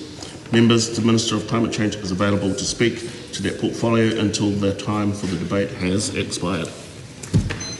Mr. Chair, yes, always very excited to talk about our Select Committee work in relation to climate change. But on the Select Committee, we looked at the funding for climate change. The funding related to climate change totals $2.316 billion, and this includes $2.046 billion for the allocation of New Zealand emissions units to the economy and $150 53 million for administering the emissions trading scheme, 46 million for policy advice, reporting, operations and stewardship relating to climate change, and over 15 million of funding for the Climate Change Commission, over 10 million to support equitable transitions and community climate action for Māori, and over 3 million to fund the Climate Change Chief Executive's Board. During the Select Committee process, we looked at the second emissions reduction plan. This was released in December 2024 and it spans the period 26 to 2030 and includes targeted actions in key sectors including agriculture, transport, energy and waste, which was all discussed. And we were told that work had begun on 30 of the 36 total actions, and we heard that New Zealand is currently tracking towards meeting its first and second emissions budgets. We also discussed reducing methane emissions, and we heard about some very good innovations and technologies being developed to reduce emissions to livestock. For example, the New Zealand company ruminant Biotech, which has developed bolus that releases a substance which counteracts the formation of methane. This was a very interesting discussion. But we also spoke about waste management, carbon capture, utilisation and storage. So my question to the Minister is, what is the government's overarching plans to reduce our emissions and meet our climate change targets? Honourable Simon Watts. Well, thank you very much, Mr Chair, and thank you for the Chair of the committee for those opening remarks and acknowledge all members of that committee. I'm going to provide an overview in the 5 minutes that I have and then happy to take questions. First and foremost, it is important to acknowledge and recognise that this government is committed to meeting our climate change targets while driving economic growth. We believe that growing our economy, reducing our emissions and building our resilience all go hand in hand. When we act for climate and growth, we strengthen New Zealand's position as a resilient and competitive nation in a low emissions global economy. The government last year released our climate change strategy, which is an important document, a plan that sets the direction for cutting emissions and preparing for the impacts of climate change. Our focus ahead is putting that strategy into action. We are working on developing an enduring national adaptation framework, world-leading innovation to boost the economy, clean energy that is abundant and affordable, and credible markets in order to support the broader transition. The framework that we are looking to implement more broadly in adaptation acknowledges is that we need to manage and understand the risks from natural hazards, including those that might change because of climate change. We're focusing on 4 key areas. The first of these and most pressing is information about the risks. Access to information helps people make more informed decisions about where they build, live, buy or invest. New Zealand's current system for knowing about risks and deciding about what to do about them has developed over time. But this means that information can be hard to find or understand, so it's hard for people to know how to prepare. There is some information out there. For example, people can look up their home on the Natural Hazards portal or look at their local council's flood maps. But we've heard from councils, banks and insurers, researchers and individual homeowners that better information is needed. This work underpins the framework and other reforms underway across government. Our government is continuing work on regulations to clarify council requirements when sharing natural hazard information in LIMS, introducing changes this year. We're also looking to improve access to priority data sets, such as the updating the system that estimates the magnitude and frequency of high-intensity rainfall in New Zealand, and this is used for assessing the impacts on flooding and also landslips. There will never be perfect information, but continuing to improve is essential for good decision-making. Other areas of the framework that are being considered over the long term are providing more clarity on roles and responsibilities, including the role of local government, providing options to guide investments in resilience, so that people know what investment will happen in their area. For example, whether the council plan to build new flood protection schemes.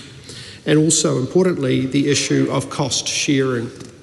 We want the framework to be enduring so that people can have confidence in New Zealand's approach and invest in our country.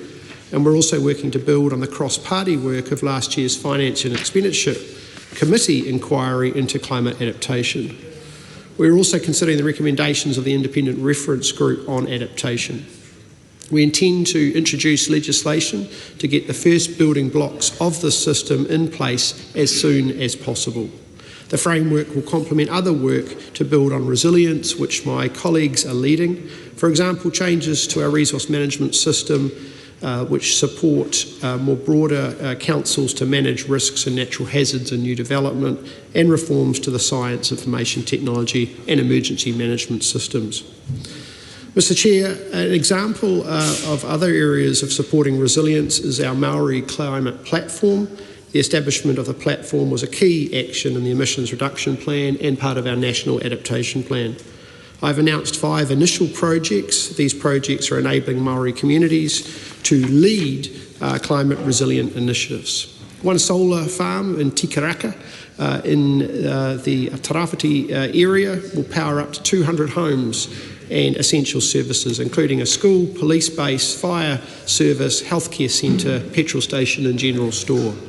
This will keep critical services running during extreme weather events and provide long-term economic benefits to that community.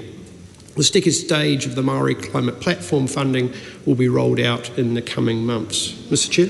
Honourable Simon Watts. In addition, the Ministry is a joint work programme, Pautake Akararangi, which will deliver a marae risk and readiness stocktake. We have already undertaken that stocktake of over 1,000 marae in New Zealand. And of those 1,000 marae that have been part of that stocktake, 145 of those marae have had undertaken climate risk assessments. And this is a positive aspect. In regards to the second emissions reduction plan, ERP2, I will now turn to emissions reductions. Our second emissions reduction plan is a blueprint for reducing emissions in the second half of this decade. The plan includes a market-led approach, harnessing the New Zealand Emissions Trading Scheme to lower emissions, supported by targeted actions to key sectors to take an efficient and effective action. We've begun working on a majority of actions within this plan, and through these actions we'll increase New Zealand's clean energy, also encourage world-leading innovation and ensure that we have efficient and competitive agricultural sector to boost sustainable investment. One of the policies that is harnessing nature to remove emissions is through the afforestation of Crown land. The government is actively exploring partnerships with the private sector to plant trees on Crown-owned land, which is of low conservation value and low farming value. A request for information process has been run, and I hope to make decisions by the end of this year. We've also continued to progress the carbon removals framework. This will help ensure that we prioritise investment in effective, scientifically robust removal activities. We are currently tracking towards meeting our first and second emissions budgets, and we'll continue to monitor progress closely. We will adapt if needed to ensure that we remain on track. The New Zealand Emissions Trading Scheme is our key tool for reducing emissions. Stable policy and adequate incentives will encourage businesses to invest in decarbonisation. Over the last month, we released the government's annual update to the New Zealand Emissions Trading Scheme settings to ensure that the scheme can continue to play its role to help meet our targets. The feedback during the public consultation was very clear that these settings would better support the scheme to meet emissions reduction targets, providing confidence and certainty to that market.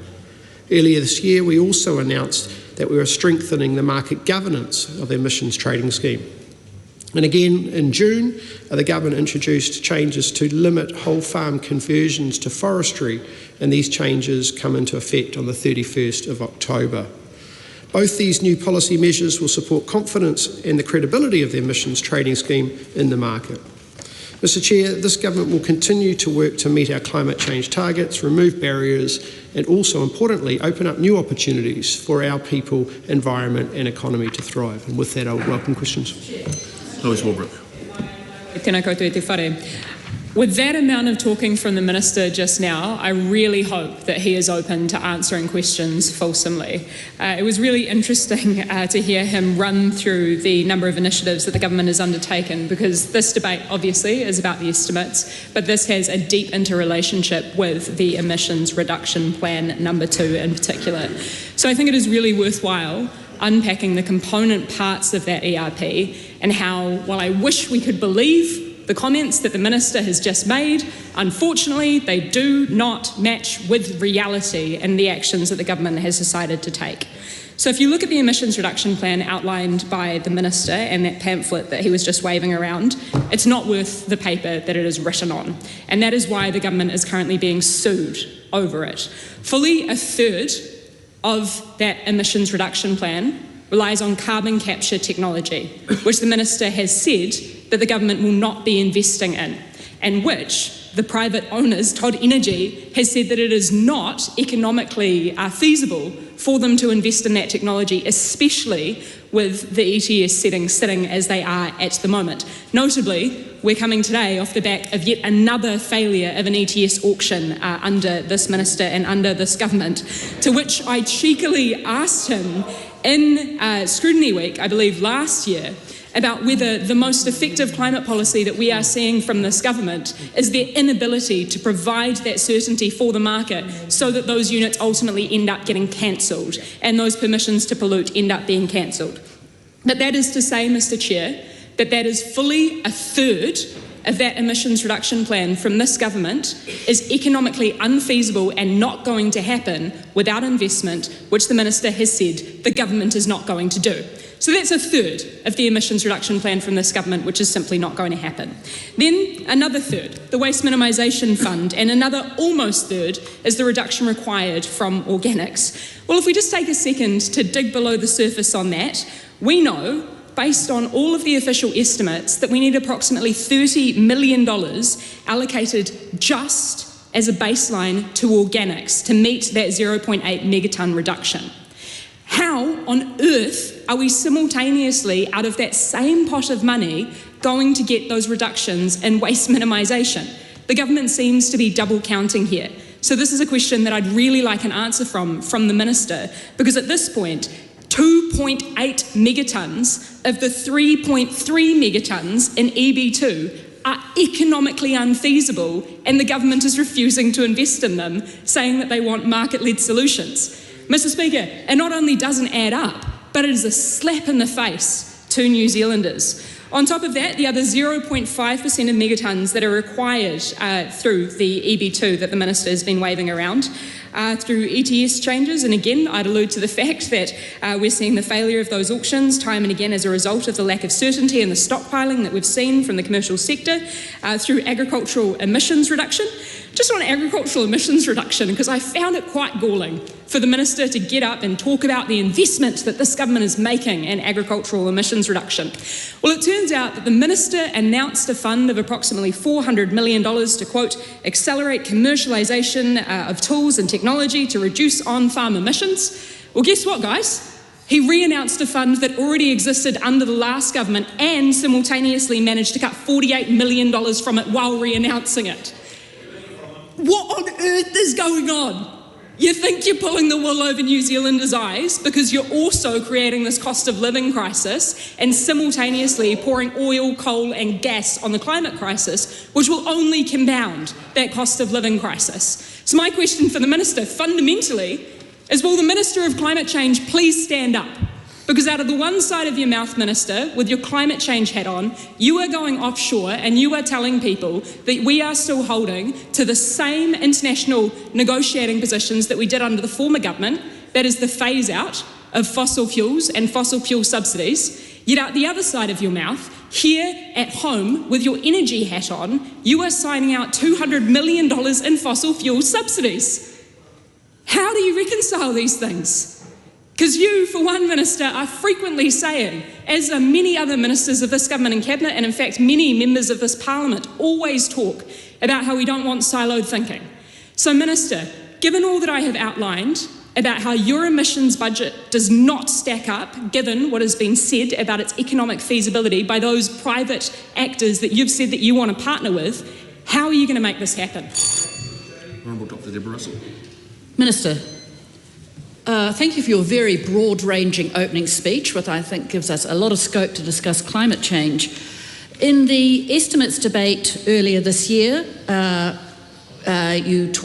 your words were, it is important to acknowledge that New Zealand is a part of the Paris Agreement, and you acknowledged several times that in actual fact we were committed to the Paris Agreement.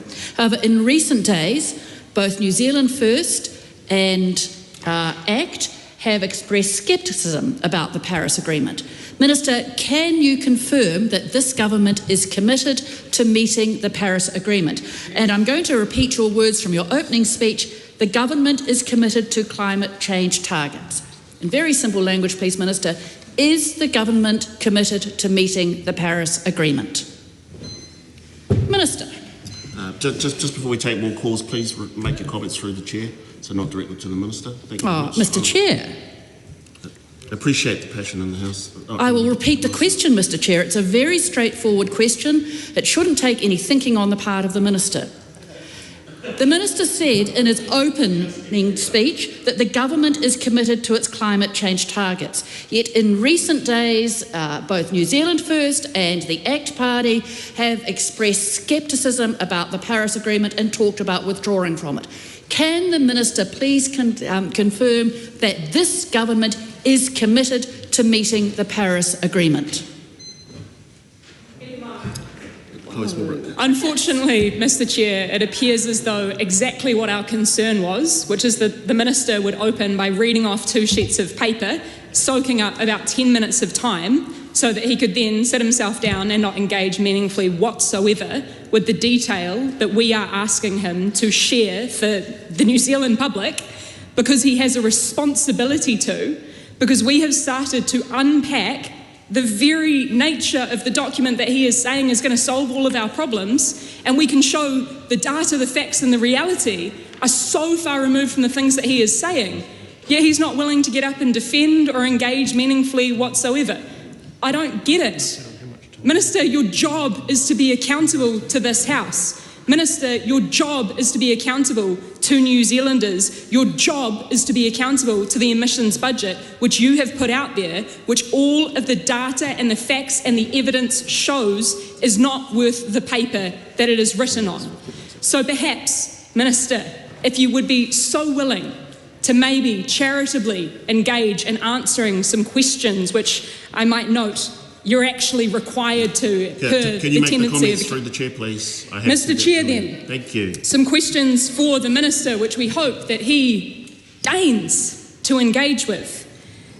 ERP2 is expecting emissions reductions in the waste sector across both the Waste Minimisation Fund and from organic waste management as separate initiatives. However, we know that the only new money that is allocated each year in the Waste Minimisation Fund is the $30 million per annum.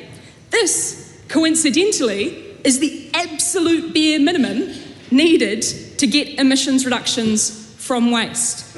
How is the government expecting to get emissions reductions from both of those initiatives when one of them requires the full quantum of the money that he has allocated to both? Is the Minister and is the government double counting? Honourable Southern Rock. Well, thank you very much, Mr. Chair, for the opportunity to answer some of those questions.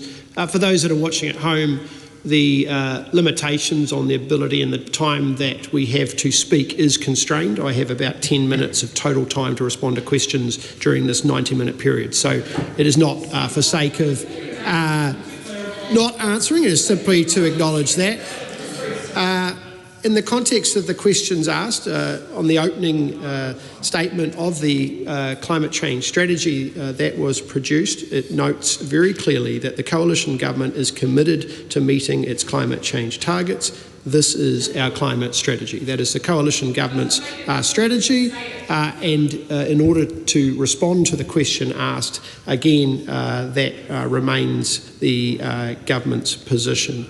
In the context of the questions asked, one of the members has noted around CCUS, which is in regards to carbon capture related to the primarily the gas sector. The government is and remains committed to ensuring that we have the regulatory framework in place to enable CCUS to occur in New Zealand. That has not changed, and work is currently underway in regards to that. As the member should hopefully know, as a result of prior government decision making, we have a significant lack of supply of gas in this country. And on one hand, emissions reductions from gas, which was modelled in the emissions reduction plan, is a key and one of the key pathways. The reality is that New Zealand has significantly less gas than what we thought we had a number of years ago. And so by simple mathematics, if you're going to have less gas, you're going to have less emissions in that context. So we're still committed to the regulatory framework and we're working our way through that at the moment. Another member also noted and made comments in regards to ETS auction failure. I mean, with respect to those that understand how the ETS auction operates, it is not accurate to describe it as a failure. When the market does not clear, it simply states that the amount of supply in the market is less than that of which is, the amount of demand is less than the amount of supply, and that demand can be satisfied through what is referred to as the secondary market. There is two ETS markets where you can buy units, one off the government and one off other people that hold those units. So the reality is that where people want those units, they can purchase those through the secondary market, and that is what's happening. The fact that the auction does not clear and the government doesn't issue units is not a failure of the auction, it's simply just basic demand and supply. In regards to the conversations and questions in regards to waste management in the emissions reduction plan, that remains one of the key pathways that we have outlined in the strategy, and there remains active work underway in regards to delivering that. There is a lot of opportunities in regards to particularly methane capture in terms of waste management, and also an opportunity to use that methane for energy production as well. This is a government's committed to looking at all those options. Right Honourable Adrian Renapie. Tēnā koe te hea mana. I've got a couple of questions and some comments about the Minister's opening remarks, and also around the independent report on climate adaptation, with particular reference to whenua Māori. First of all, the Minister spoke about the stocktake on marae. I find it interesting that the government makes statements about engaging with Māori really quite easily, when in fact they seem to forget some of the actions that they've taken that actually isolate Māori, and think that that's not going to impact on the results of things like doing a stock take on marae. Getting rid of the Māori Health Authority has impacted on all marae in the country. Getting rid of, downgrading the value of te reo Māori has done the same. And my question to the Minister, that if he wants to engage with Māori, how is he going to do that, given that Māori don't trust this government at all? And the government is going to be on the back foot in being able to do that work. The other issue that I want to talk about in whenua Māori, local adaptation decisions. In the independent report, spoke about this issue, and my question is, how is he going to empower Māori, iwi, hapu, whānau to actually do this work? Again, given that this government has made an absolute hash of a relationship with Māori. Kia ora. Honourable Seymour. Mr. Chair, I do want to respond to those comments because I think they are without substance in the context of the allegations that they're made. To make a comment and a gross generalisation that Maori do not trust this government is simply not one in which is based on any evidential fact or substance. And the reality is actually in the area of climate change and the relationship with iwi Maori, we have made significant positive steps forward in regards to the work in which we're doing. There is a very close and active relationship between the Iwi Chair Forum and myself as the lead Minister for Climate Change, along with Marama Royal, who leads that on behalf of that, and we have an active program in order to do that. That partnership has undertaken a stocktake of virtually all marae in this country in terms of the risk. Why? Because actually those communities are on the front line of climate change. They are feeling the impacts of climate change. And as a government, we have recognised that and are actually not just talking about it, but taking action to deal with that. Of those 1,000 marae, we have done 145 detailed risk assessments, and we are in the process of rolling out interventions. Mere up in the north, where I went across and helped as part of government funding in terms of new water supply for that rural and isolated community and other interventions, are positive actions on the ground that do help communities. To make such statements that Maori don't trust this government, I think is simply, you have to own the words in which you say in this House. So I'm very proud of the work that we're doing. We have an active program in regards to that, and the reality is actions speak louder than words.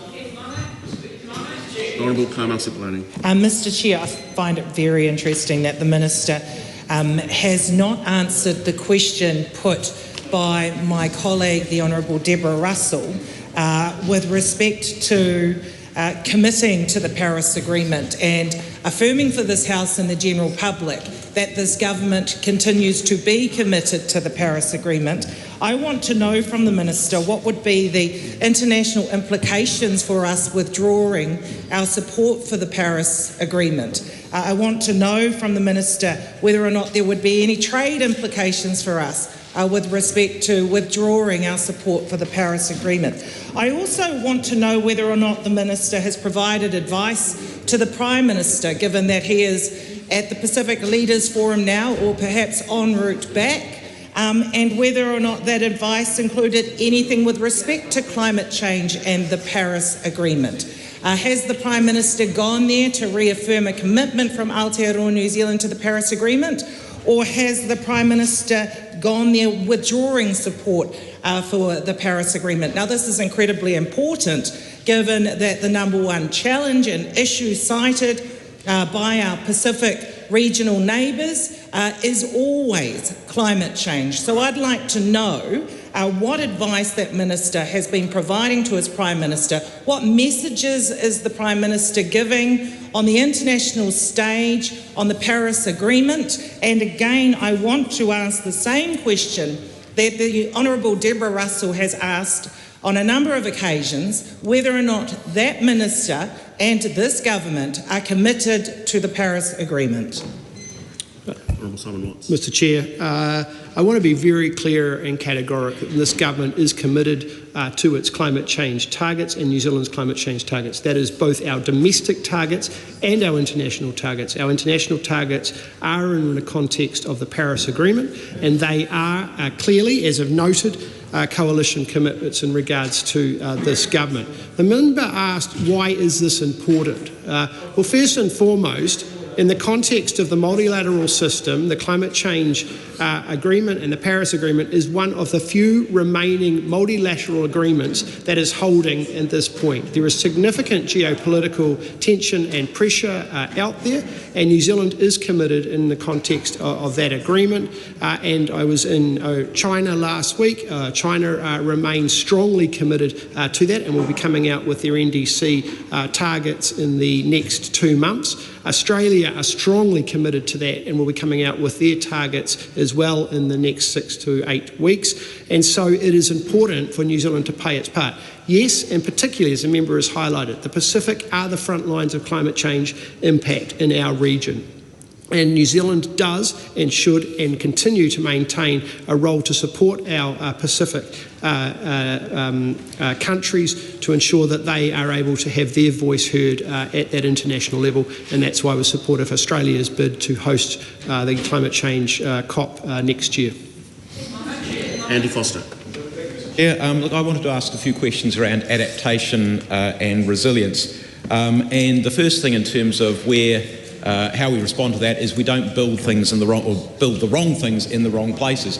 And I note through you, Mr. Chair, to the Minister that we've moved very recently to try and address some of the problems that occurred in Auckland, so that the Auckland Council was not compelled effectively to consent buildings in places which we know to be flood prone. My question really is, what is the Minister aware of in terms of how we can help councils around the country who also have situations where people may well want to develop new buildings, new housing, in areas which are hazard prone, particularly flood prone, how we are, and the Resource Management Act we know is not the most nimble beast in the world, how we are helping those councils to be able to respond to those issues so we are not building more the wrong thing in the wrong place. And if I might illustrate that, I mean, we know that going back in time that the Christchurch Council did not want a lot of houses built in the area which subsequently, after the Canterbury earthquakes, was devastated, what is now the red zone.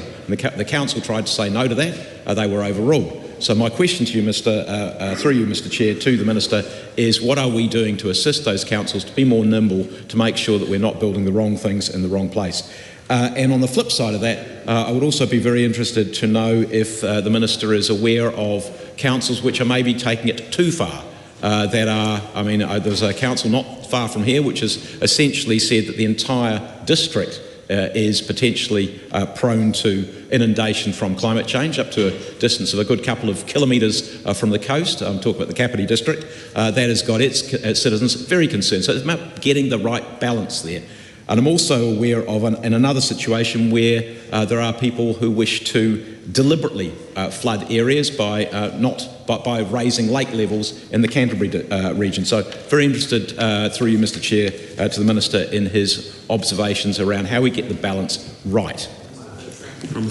Yeah, I thank the member for those questions. There's a reason that the first pillar of the government's climate change strategy that we released last year is ensuring that infrastructure is resilient and that our communities are well prepared to face the impacts of climate change. As I noted in my opening comments, the country is facing growing risks from natural hazards such as floods and storms and severe weather events like we've seen in the Tasman area this year. And those impacts are not only devastating, but they're also at a significant fiscal cost. The country has in effect incurred costs of the region of $50 billion over the last decade alone in order to fix infrastructure impacted by the impacts of these weather events. That is a significant fiscal cost, and we know that this is more than just a simple fiscal cost. It has societal, cultural and other significant implications on those communities.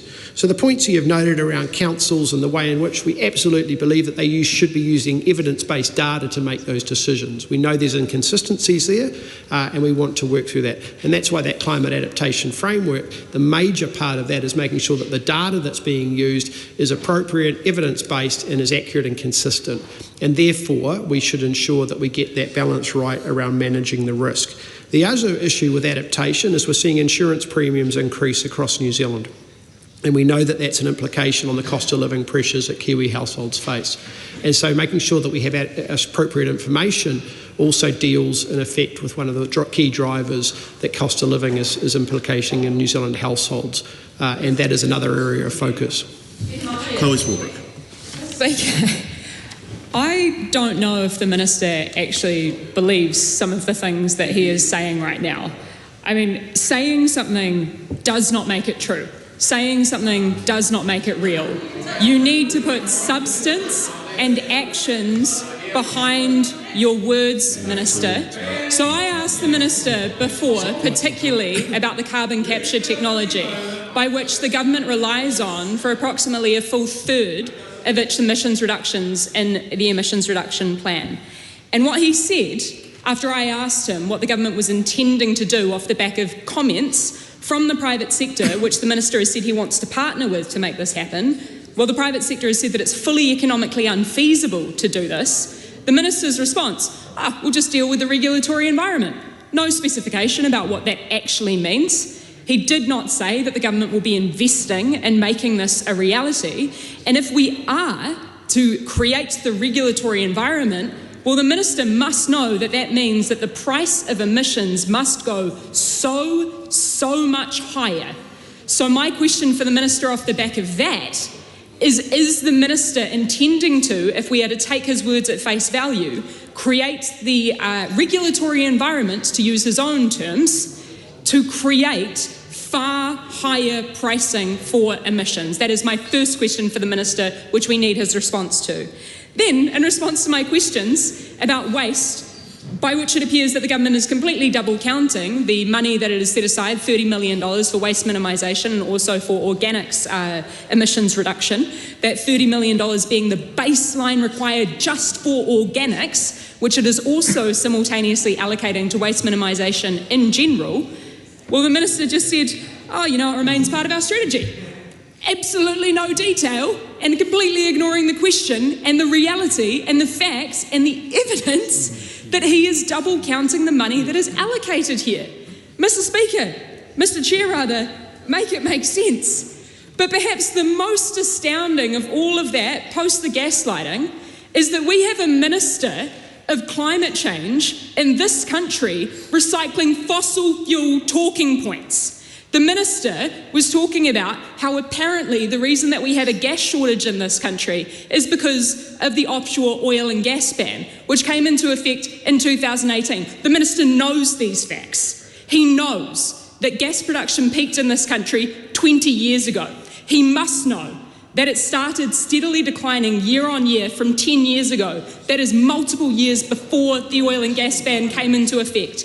Even if we were to have found a new gas well in 2018 when the ban came into effect, the average time it takes to go from exploration to production is 16 years. And what that means is if the ban did not come into effect and we found it as early as 2018 when the ban did come into effect, then we would still be waiting 10 years from this point right now for that new gas to come online. So will the Minister please be honest with New Zealanders? Will he please be honest about the opportunity cost that comes from this government subsidising new fossil fuel production to the tune of $200 million of New Zealanders' money? And will he provide the facts and the information that offer the contrary view that it's not a subsidy, as members from over on his side continue to heckle out? Because all of the information that we have in the public is to the contrary. All of the information that we have in the public from an independent King's Council shows that it is in fact a subsidy per the definition of the Agreement on Climate Change, Trade and Sustainability. So my baseline question for the Minister basically is, through the Chair, do you even believe what you're saying? Will the Minister of Climate Change please stand up? Because I cannot point to one thing that the Minister has done in his position of power as the Minister of Climate Change that has put us on a positive trajectory with regard to climate action. My second question is, given that the government has been dancing around and refusing to answer questions about its no additional warming work programme, and just for those who are uninitiated, no additional warming is a pseudoscientific method that's been shopped around by big agriculture internationally, has found nowhere to land in governments across the rest of the world until they met these guys. Well, when is the government going to make clear that it will reject that pseudoscience, which would see a far higher burden placed on households and other businesses across this country if we are to meet our emissions targets, as the Minister says he's committed to? And thirdly, is the Minister committing to keep the Climate Change Commission with all of the powers that it currently has into the future? The Honourable Well, sorry, Mr. Chair, and hopefully the member will include my comments in the TikTok grabs that she's recording at the moment for her social media, knowing that I only have 2 minutes to respond to all the questions left in this. But I don't want to waste the opportunity. I'll use my 2 minutes on your response. because I know you'll cut this part of my speech in your videos when you post them later on. Minister Simmons will be administering the waste management program. She has prioritised organic waste solutions and will be continuing to make decisions around specific projects in this area.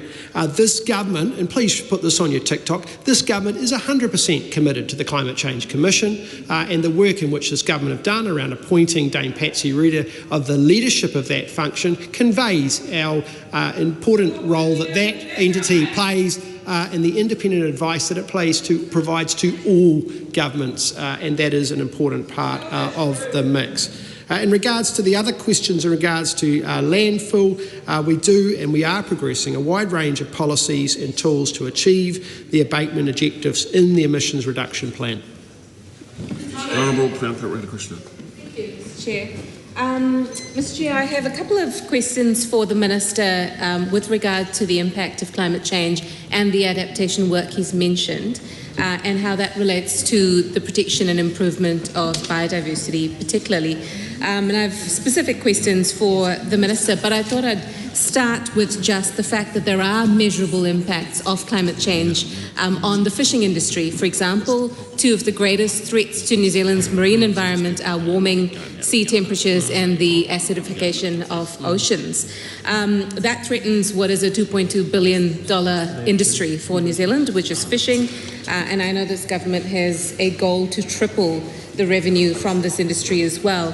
So given those two particular threats, which is of course leading to things like the decline of specific fish stocks, the availability of food for them, migration patterns are being disrupted as a result as well.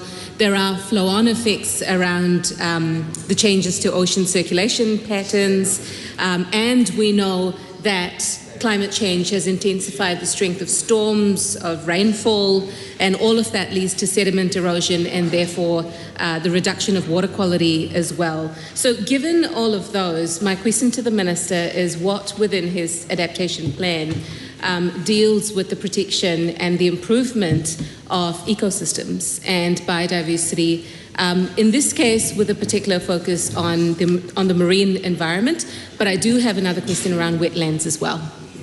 Chair. The Honourable Dr. Russell. Mr. Chair, I want to ask about methane. Back in the hearing on this, I asked the question about when the Minister was going to set a methane target. I said, when do we think we'll have some clarity on which way the government intends to go on this? And the Minister replied, I would expect that that decision would be made this year in terms of timing. It goes back to the point around certainty in terms of where things are at, and it is important for us. Minister, in recent months I've been talking with representatives from the agricultural sector. I've been talking with Federated Farmers, with Beef and Lamb New Zealand, with other producers, and the one thing they say they want now around methane is certainty. Give us a target, give us a goal, and we can work towards us. Those are the words I've heard from people in the agricultural sector.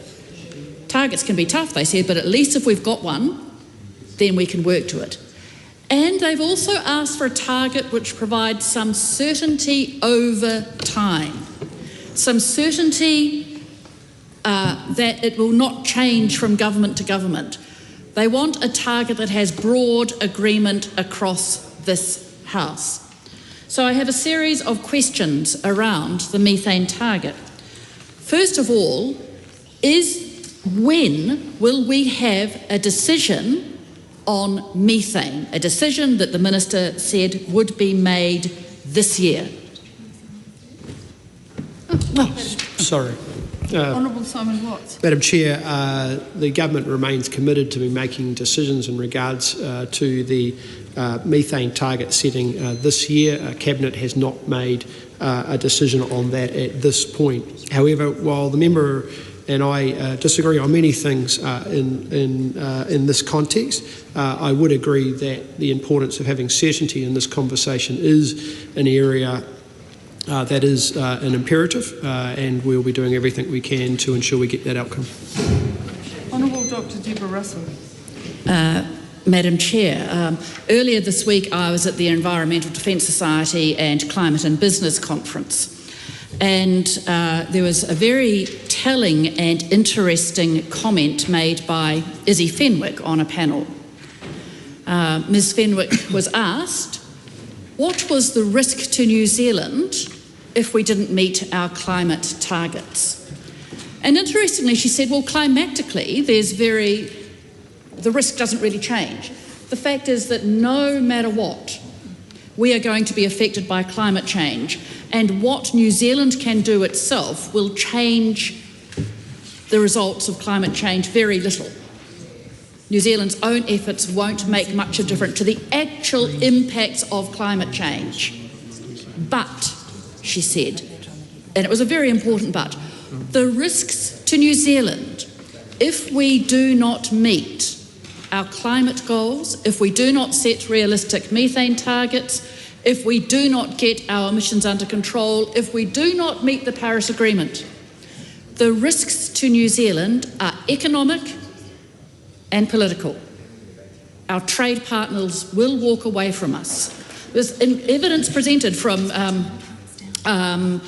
leading business figures that our trade will suffer because increasingly customers in our markets are demanding that the food we produce is low emissions, low carbon and low methane. That the food we produce can be certified to not be increasing climate change. So setting a realistic methane target is very, very important to us for economic and for political reasons. So is the Minister committed to maintaining New Zealand's international competitive edge as world leaders in low emissions food and fibre production? And does he see any risks if his government weakens the methane target and moves it away from the target range that was agreed by virtually all this House bar one party in the Climate Change Response Act?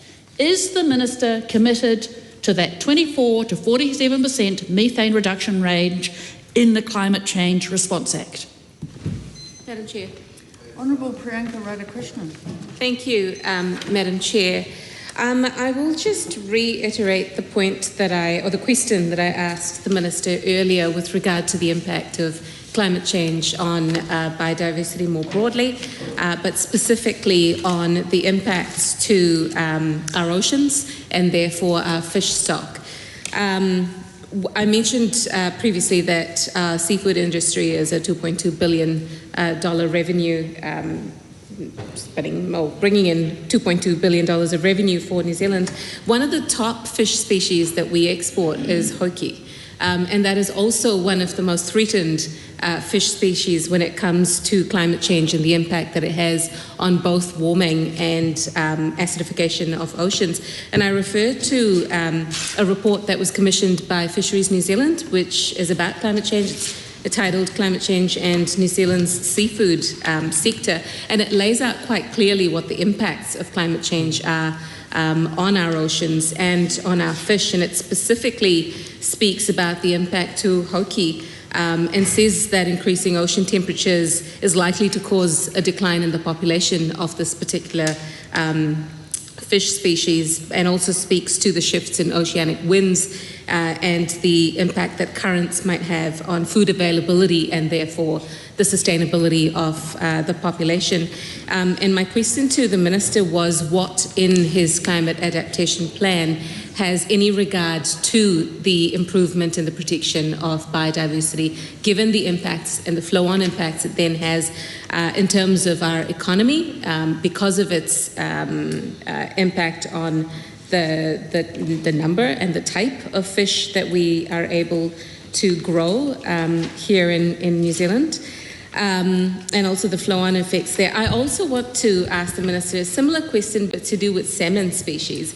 I know that New Zealand Fish and Game has been raising this for quite some time now, particularly with sea-run salmon that may be within rivers that lead to the ocean, but these are particular salmon that need to go to the ocean for cooler temperatures.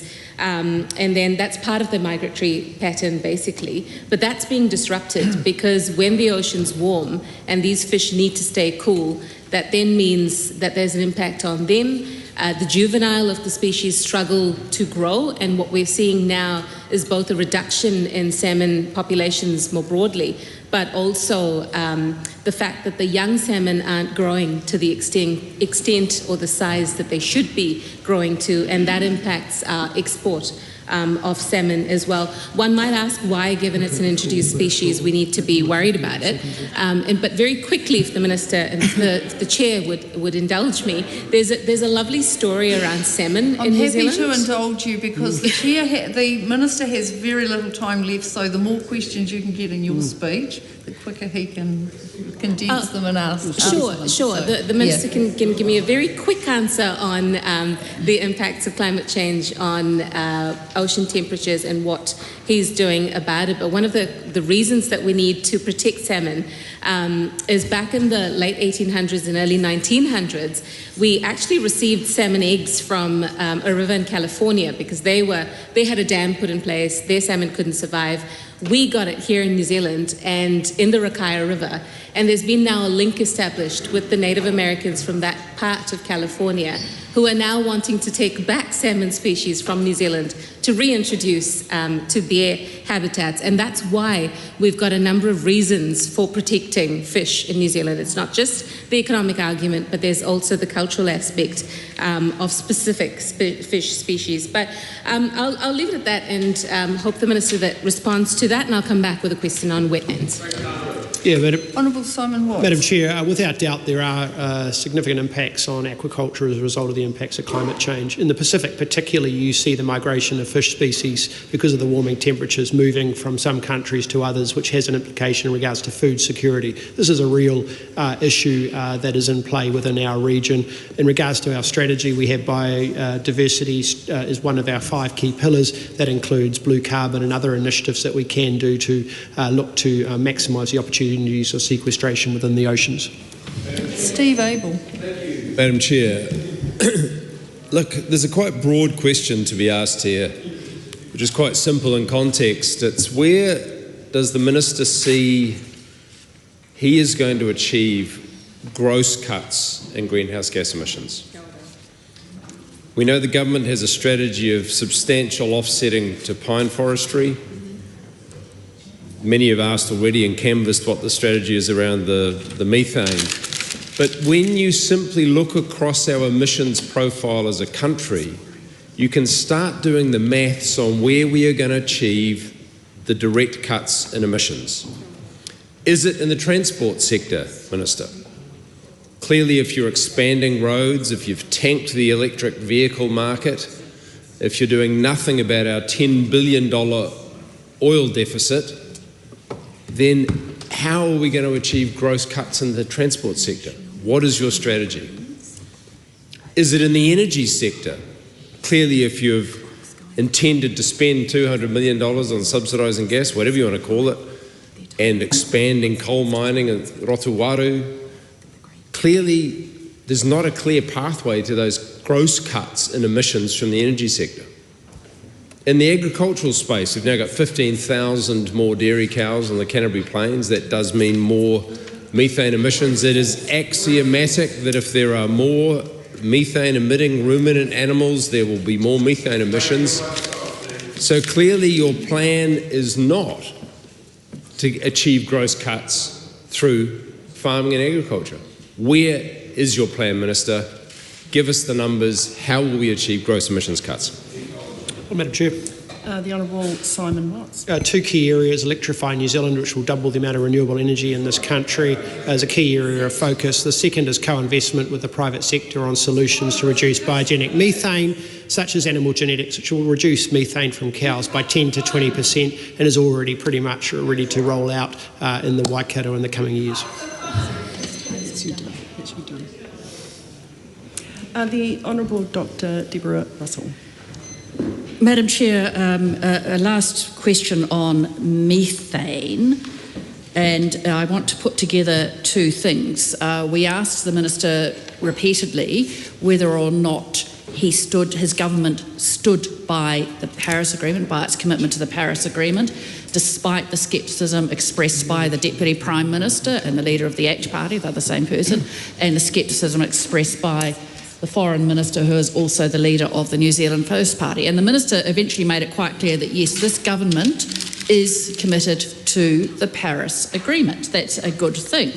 However, alongside this, we have had some disturbing work done on methane this year, where the government appointed an independent methane review panel. Of course, the reason one appoints an allegedly independent panel is to get the solution one wants. And that particular panel came up with a concept of no additional warming. However, the Environmental Defence Society and other key NGOs, environmental NGOs, have said that the concept of no additional warming would undermine commitments under the Paris Agreement. How does the Minister make these two things stack up? When are we going to get a clear and explicit target around methane? Is the Minister going to reject this concept of no additional warming, given our commitments under Paris?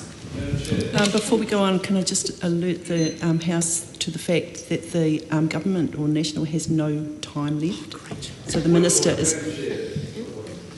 point of order, Ben Bennett. Kia ora, Madam Chair. And as I know that what has happened this morning was what I saw, the Minister in his first opening comments took almost 10 minutes, which was half of the time left, which is within the rules. I understand that. Point of order is... I thought that point of orders were heard in silence. I did too. So they are just heckling me and carrying on. And I can remind members on my right that points of order are heard in silence. Thank you for your assistance. Mr. Bennett. This point of order needs a bit of context because, yeah, there are no standing orders around this. So I understand it's within the rules, but I'd say within the spirit of estimates, within the spirit of transparency, it is frustrating, particularly as an opposition wants to. Point of order. So I am coming to that because I just want to give that context. Yes. So I would like for the National Party to consider. I mean, I think we'd be willing to give up a little bit of time to the National Party. I'm not sure. I know, for example, the ACT Party has at least 15 minutes. I'm sure that New Zealand First has at least 30 minutes or more. Te Pāti Māori has a lot of time. So I'm just wondering whether there'd be any leeway or consideration, which was within the rules, for us to offer some time so that the Minister can continue to be prosecuted on a really important issue of our time.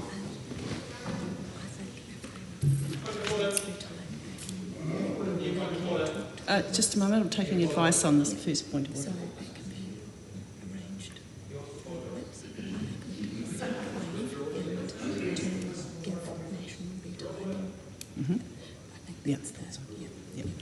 So, just for clarification, the whips can have this conversation, or the member could seek leave to allocate some of his party's time to the government to carry on this conversation. If you so wish. For your information, Labor has 17 minutes remaining in this debate. Point of order, Madam Chair. Oh, it's now 15 minutes. I seek leave for the Labor Party to give up 5 minutes of its time to the National Party. I don't normally do a caveat, but for the reason for the answers to be given from Labor Party MPs.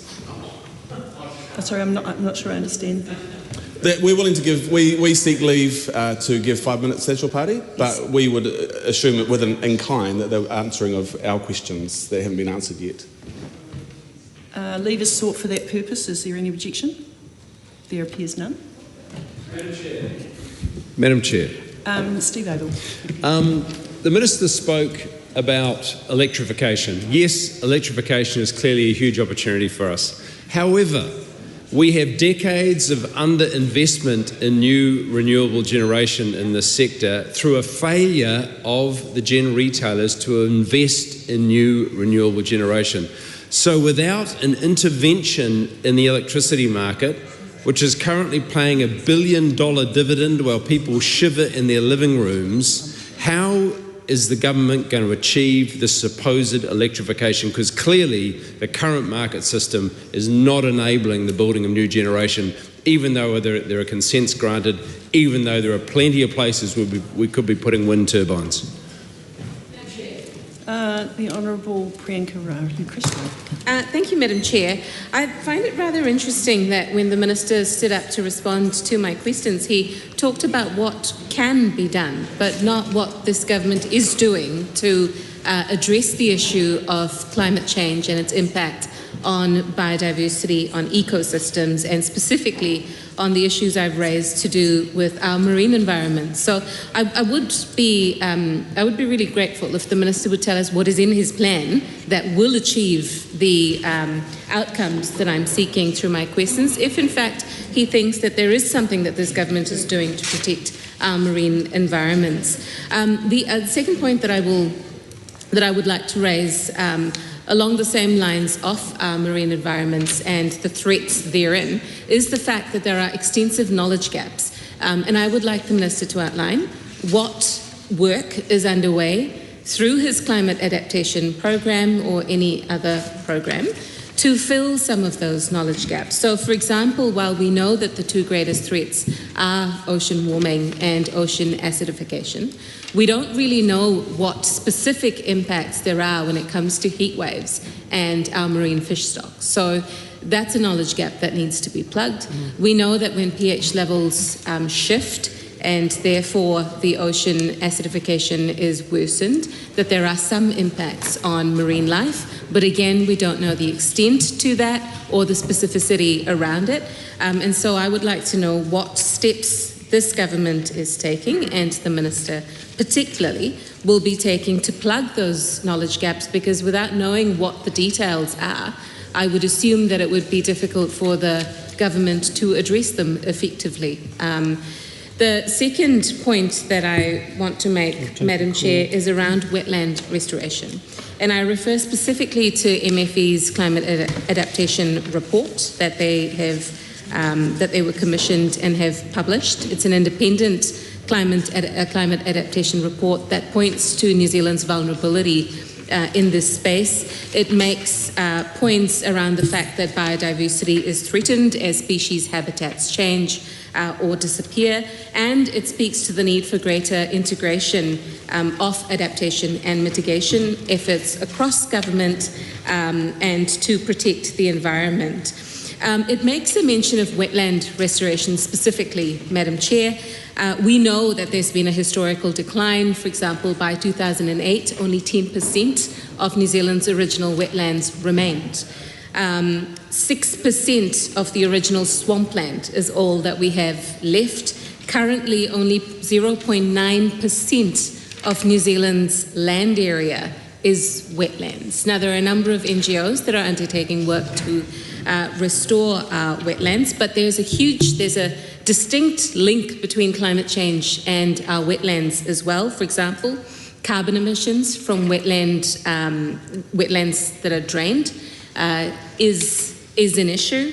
Peatlands are especially vulnerable when they are drained. They release significant amounts of stored carbon into the atmosphere. In New Zealand, dried peatlands contribute to 6% of our carbon emissions. We also know that re-wetting peatlands and peat areas could prevent the release. I think it's about 2 million tonnes of carbon that could be prevented from releasing. We also know at the same time that increasing flooding and sea level rise also means that wetlands are at danger of being completely submerged and lost. So there's a huge risk there when it comes to the impact of climate change on wetlands. There's a risk of drained wetlands too, increasing our carbon emissions, and there's a huge gain to be realised from restoration of wetlands and the re-wetting of peatlands. So particularly given all of that and the fact that wetlands, Madam Chair, are a hotbed for biodiversity and a number of different species, whitebait, for example, rare birds, all of those are at risk of decline and loss if we don't act now. What is the Minister doing to ensure that we mitigate or we reduce the impact of climate change on wetlands, but equally What are the steps this Minister is taking to restore wetlands to contribute to our climate targets? Madam Chair. The Honourable Simon Watts. Firstly, thank you for the allocation of time. This government is focused on nature-based solutions that address climate change. As the member has noted, restoring biodiversity is a key component of that, and we also need to investigate ways of harnessing nature to remove emissions from the atmosphere.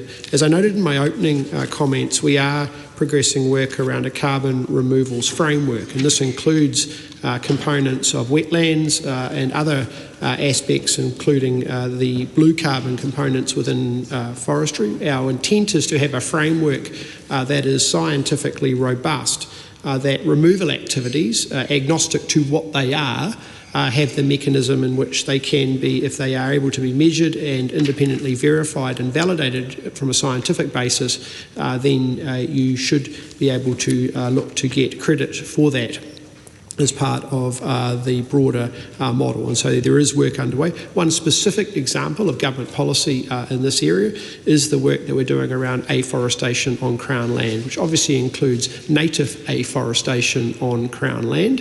And it is our view that that is one mechanism that we can unlock that will have an enduring biodiversity benefit to New Zealand as a result of more native afforestation on low conservation, low production farmland that we have available in New Zealand.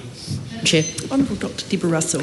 Madam Chair, now that the Minister has some more time available to him, I'd like to redirect his attention to the issue of international risks.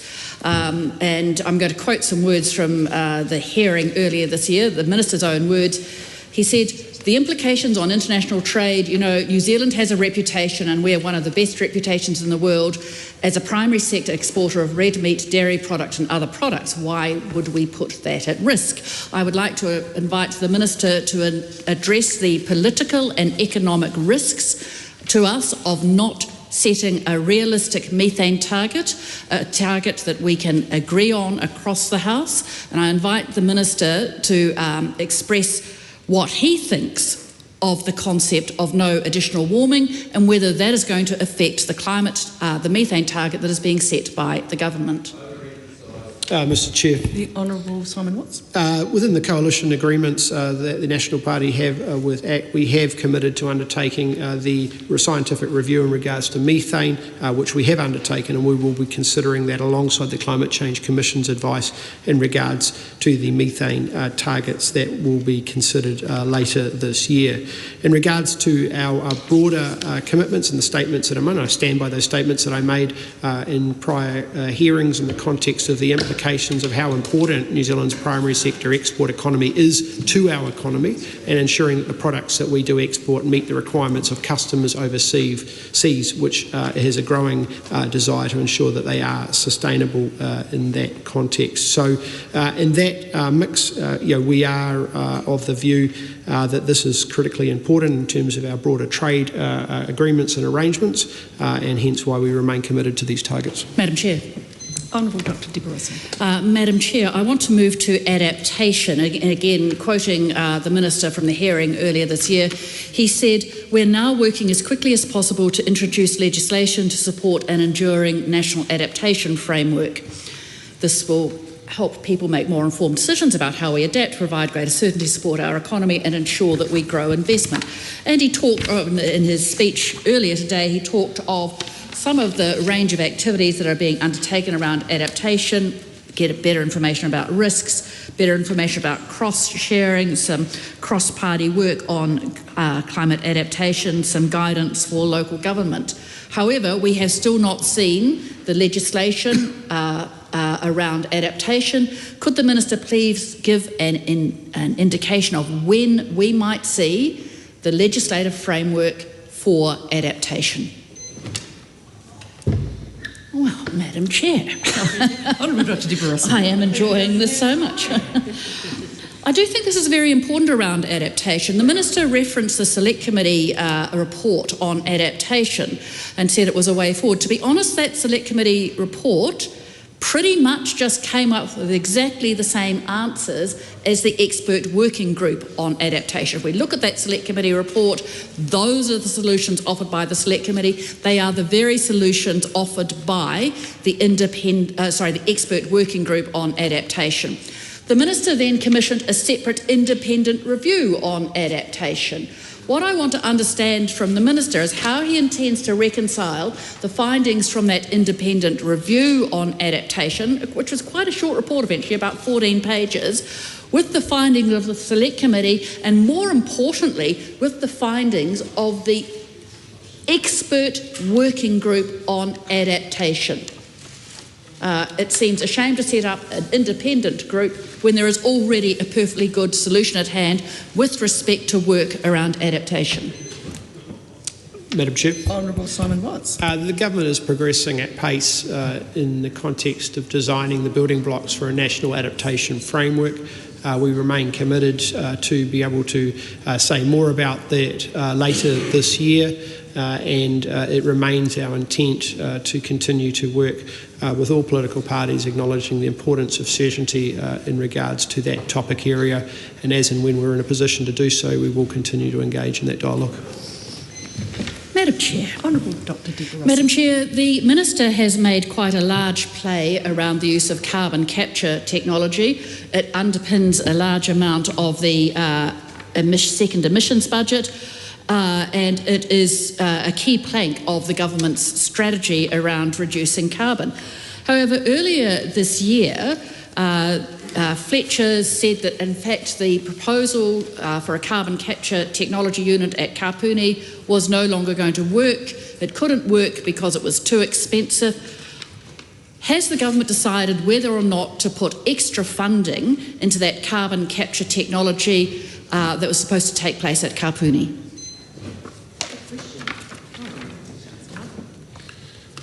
Madam Chair, so the government remains committed to put in place a regulatory regime in regards to carbon capture, utilisation and storage. It is an important aspect of New Zealand's climate objectives and energy security. Any CCUS-related risks, and noting the comments that member has noted that have been raised in the media, any of those risks will be considered by Cabinet as part of the annual process that we undertake around adaptive management approach, which is set out in the emissions reduction plan. Madam Chair. Honourable Dr. Deborah Russell. Madam Chair, the Minister has said that New Zealand is on track to meet its first and its second emissions reduction plans, emissions reduction budgets.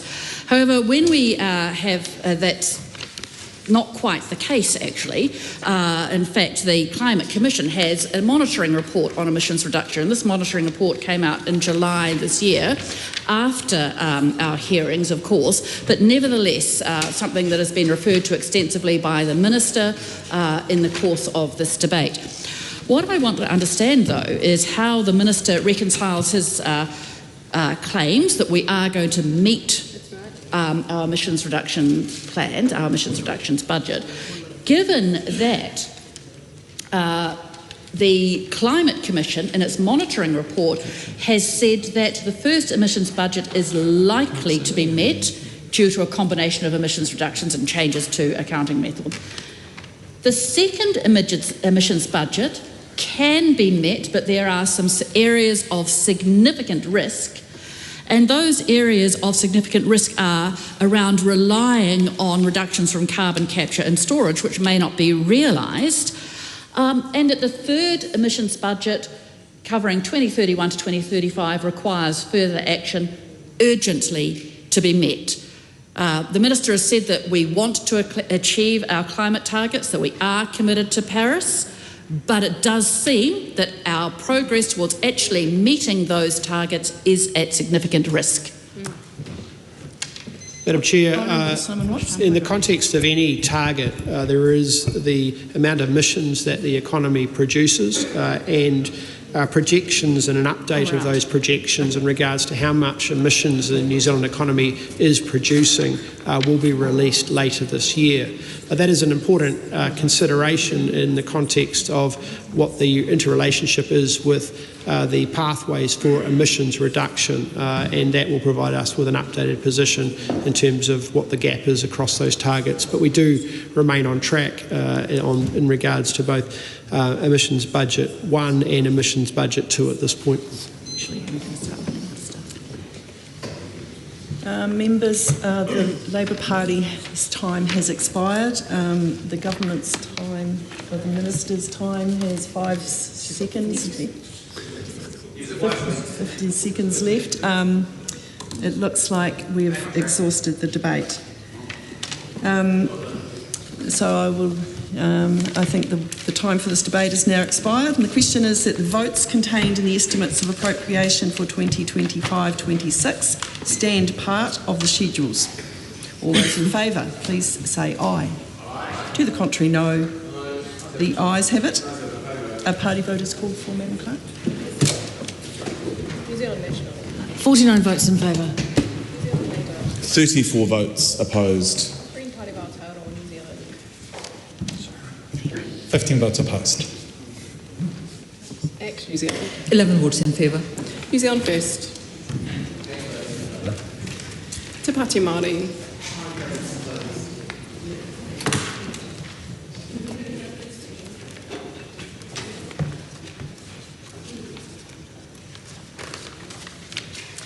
Members, the ayes are 68, the noes are 54. The question is agreed to. The question now is that clauses 1 to 10 and schedules 1 to 5 stand part of the bill. All those in favour, please say aye. Aye. To the contrary, no. The ayes have it.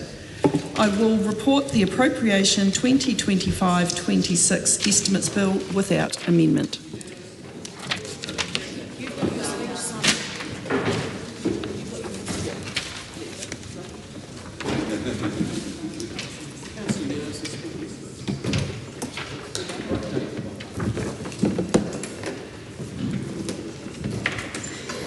The House is resumed. Madam Speaker, the committee has considered the appropriation 2025-26 estimates bill and reports it without amendment. Madam Speaker, I move that the report be adopted. The question is that the motion be agreed to. Those of that opinion will say aye. To the contrary, no. The ayes have it. The appropriation 2025-26 estimates bill is set down for third reading next sitting day. I call on Government Order of the Day number 5. Taxation annual rates for 2025-26, Compliance, Simplification and Remedial Measures Bill, first reading. Honourable Simon Watts. Madam Speaker, I seek leave to present a legislative statement. The member doesn't need to seek, well, the wording I've got here just says I present a legislative statement. I understand. Are you seeking leave? Is it already on the table? Madam Speaker, I present a legislative statement on the taxation annual rates for 2025-26 Compliance, Simplification and Remedial Measures Bill.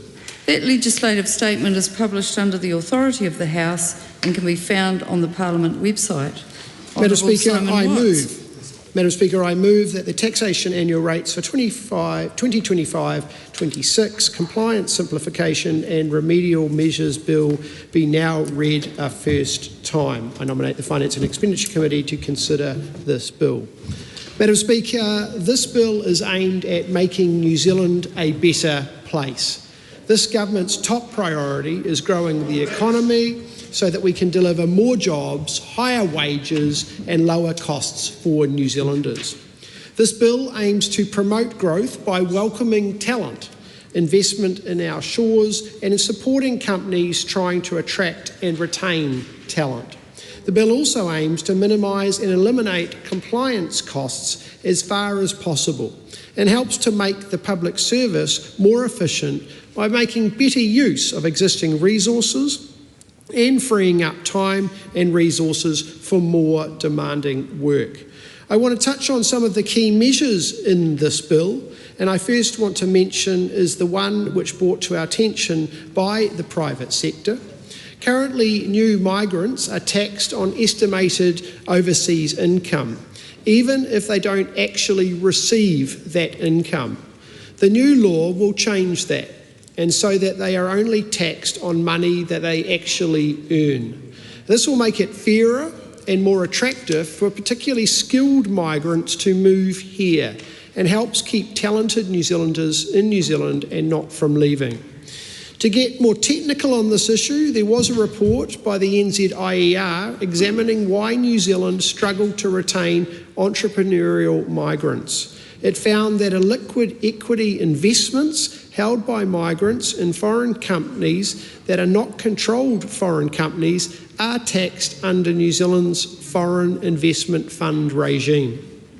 Our FIF rules, which is the acronym to the Foreign Investment Fund regime, is more commonly referred to, usually assume that overseas assets are earning income at a rate of 5% per year.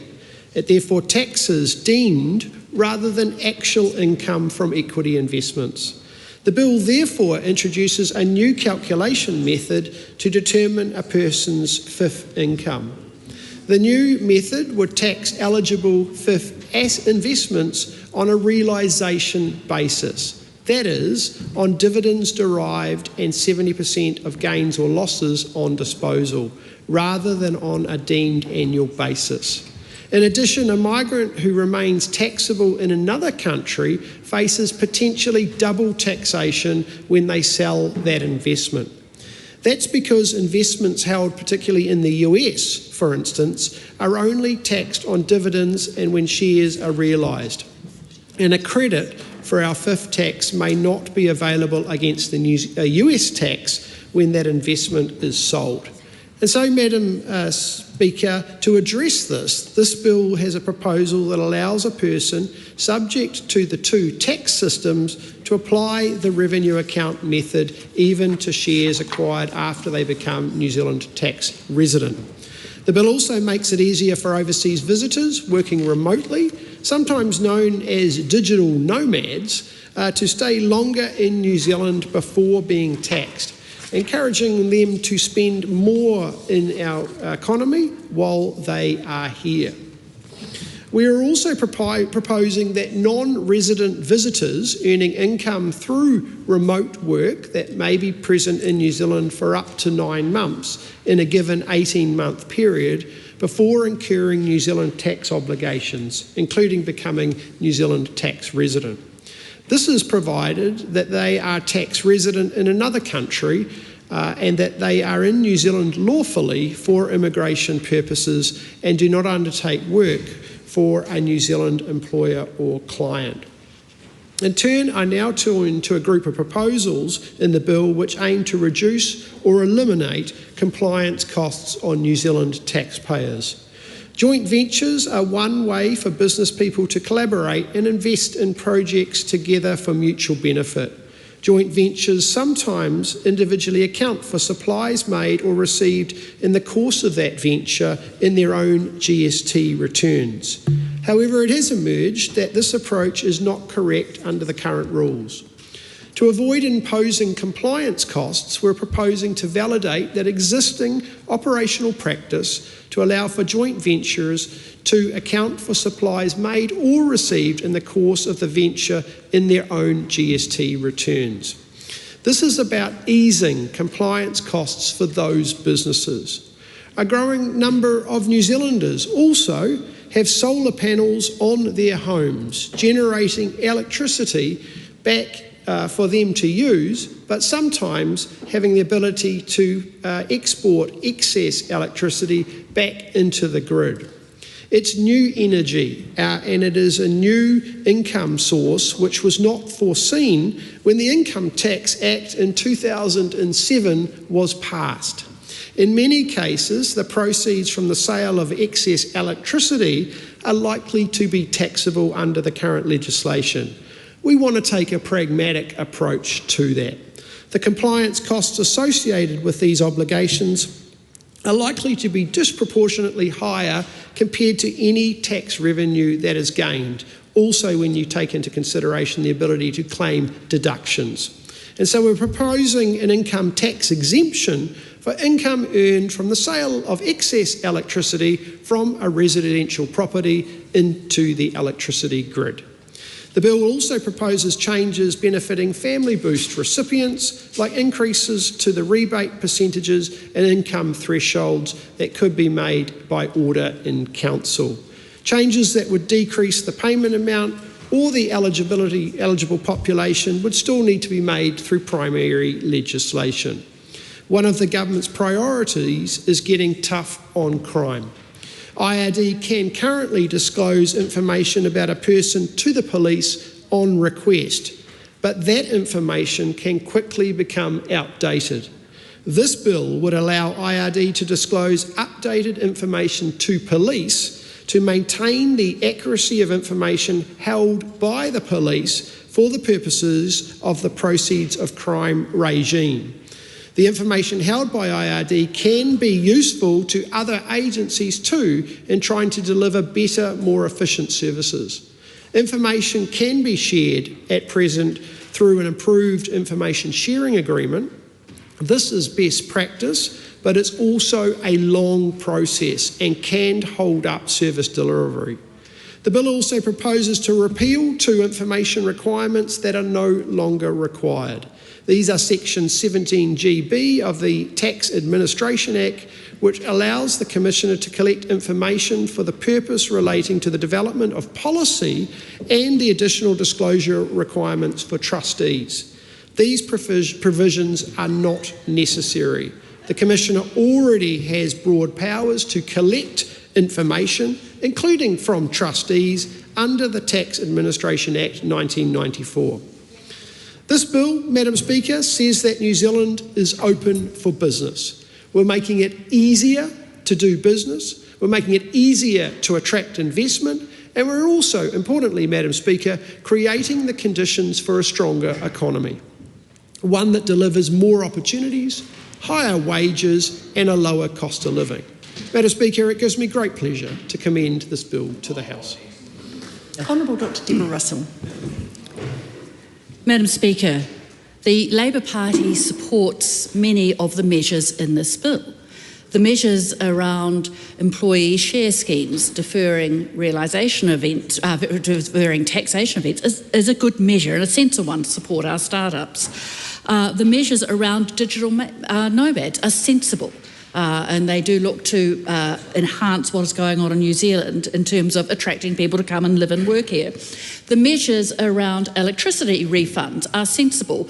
I suspect that most people who sell electricity back to the grid are not aware that they technically might need to pay tax on that, but technically also if they're paying tax on it, they can claim expenses. It's better just to clear that one out right away. So that's a sensible move. The measures around the Foreign Investment Fund rules seem sensible too. However, given that the Minister led with it, I'm a bit surprised to find there is no regulatory impact statement around that, and we'll certainly be asking the officials for their understanding of how this measure will work and what returns it will have, whether there are any particular impacts of it. So all of these things seem pretty sensible. In some cases, it does just do what is said on the tin. It will reduce compliance costs. And in fact, and sometimes it's just ensuring that the law reflects probably what people are doing already and what is kind of consistent with the general intent of the tax law anyway. That's probably particularly the case with the GST on joint ventures. But there are some disturbing measures in this bill and some quite worrying ones. And for this reason, we will not be supporting this bill.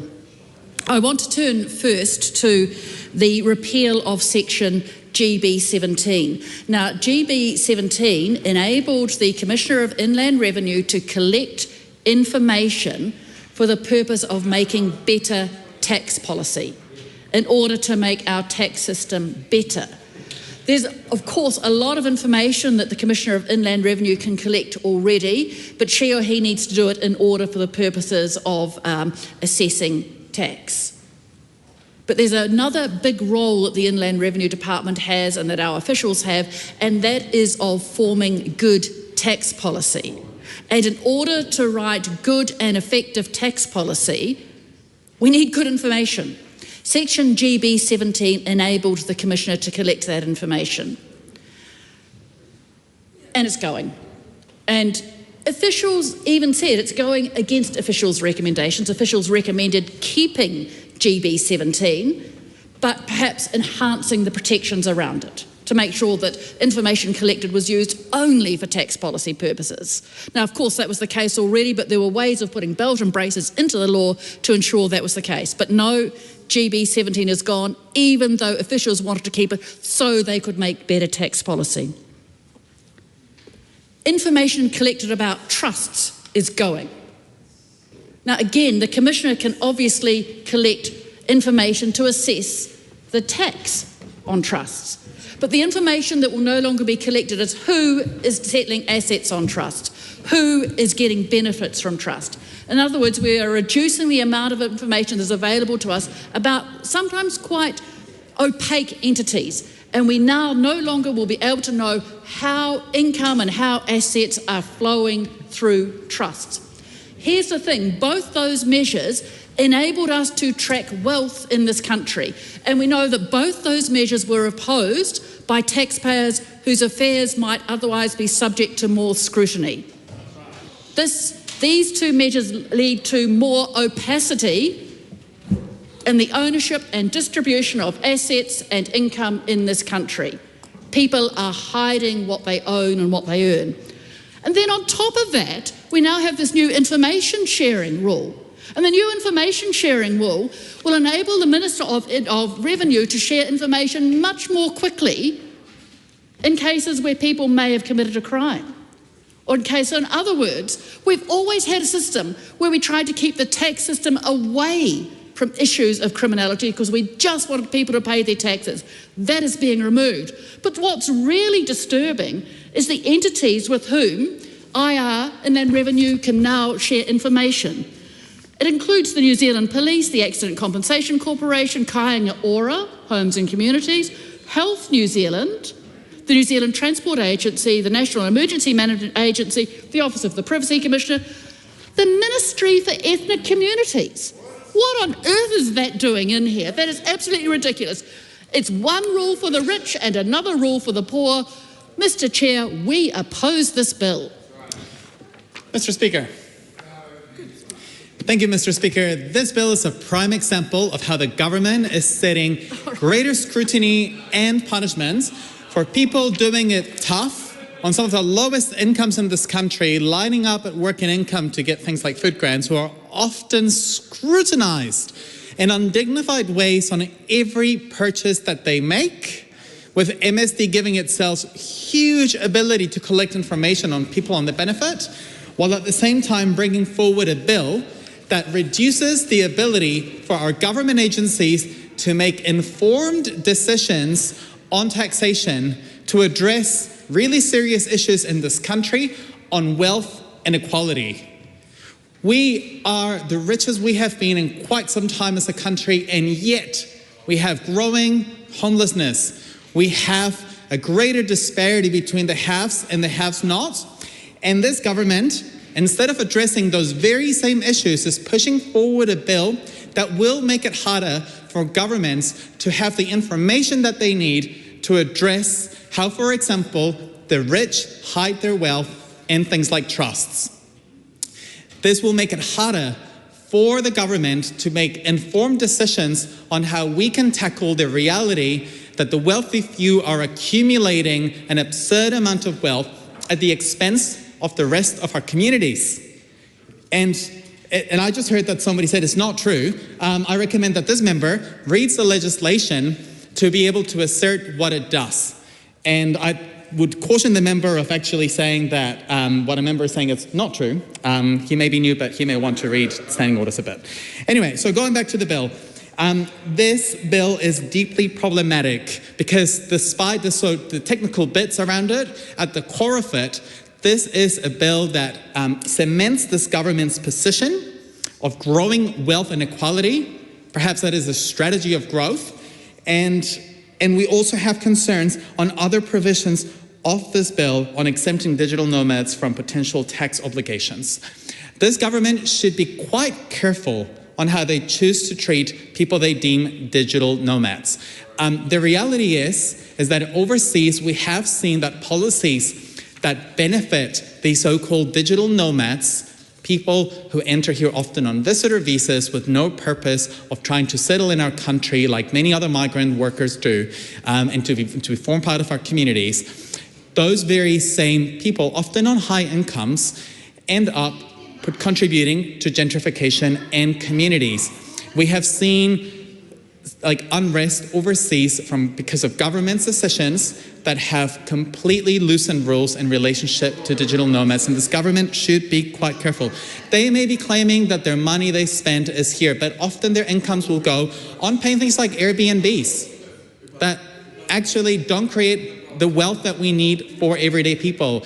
The money that they will often be spending will also just be on things like allowing multiple homeowners to continue leasing these Airbnbs to those digital nomads. So we think this deserves a lot of scrutiny about the broader economic implications of the policy. And I think the government should be quite cautious of relying on things like digital nomads to enable their so-called strategy of growth, because I can't see how this bill actually, despite what the minister said in his initial remarks, I can't see how this bill actually addresses serious issues around our dwindling economy that is more and more reliant on things like speculators trading homes instead of supporting our manufacturing industries, for example, that are struggling.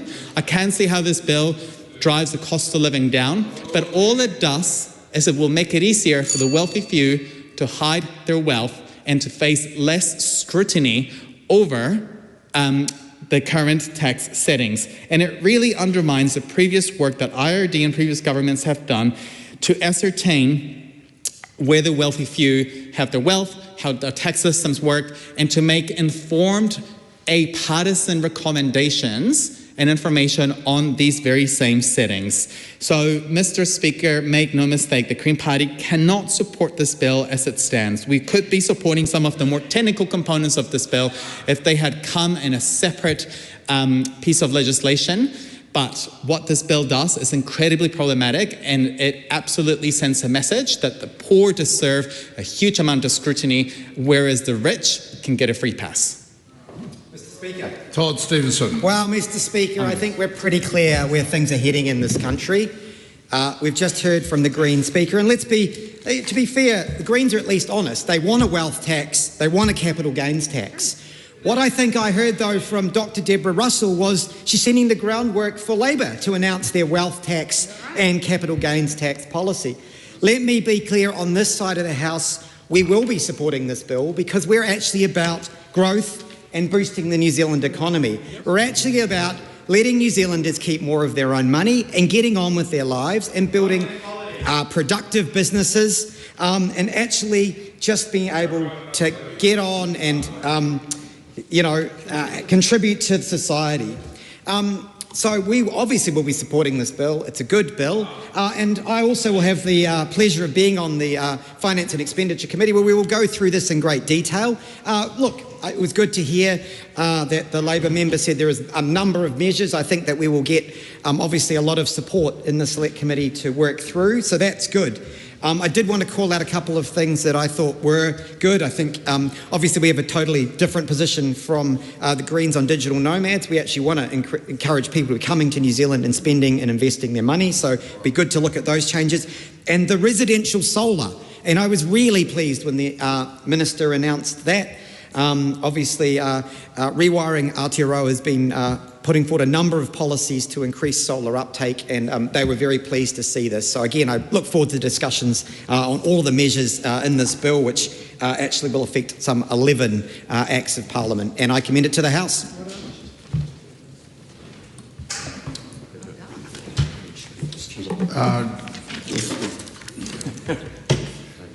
Joseph Mooney.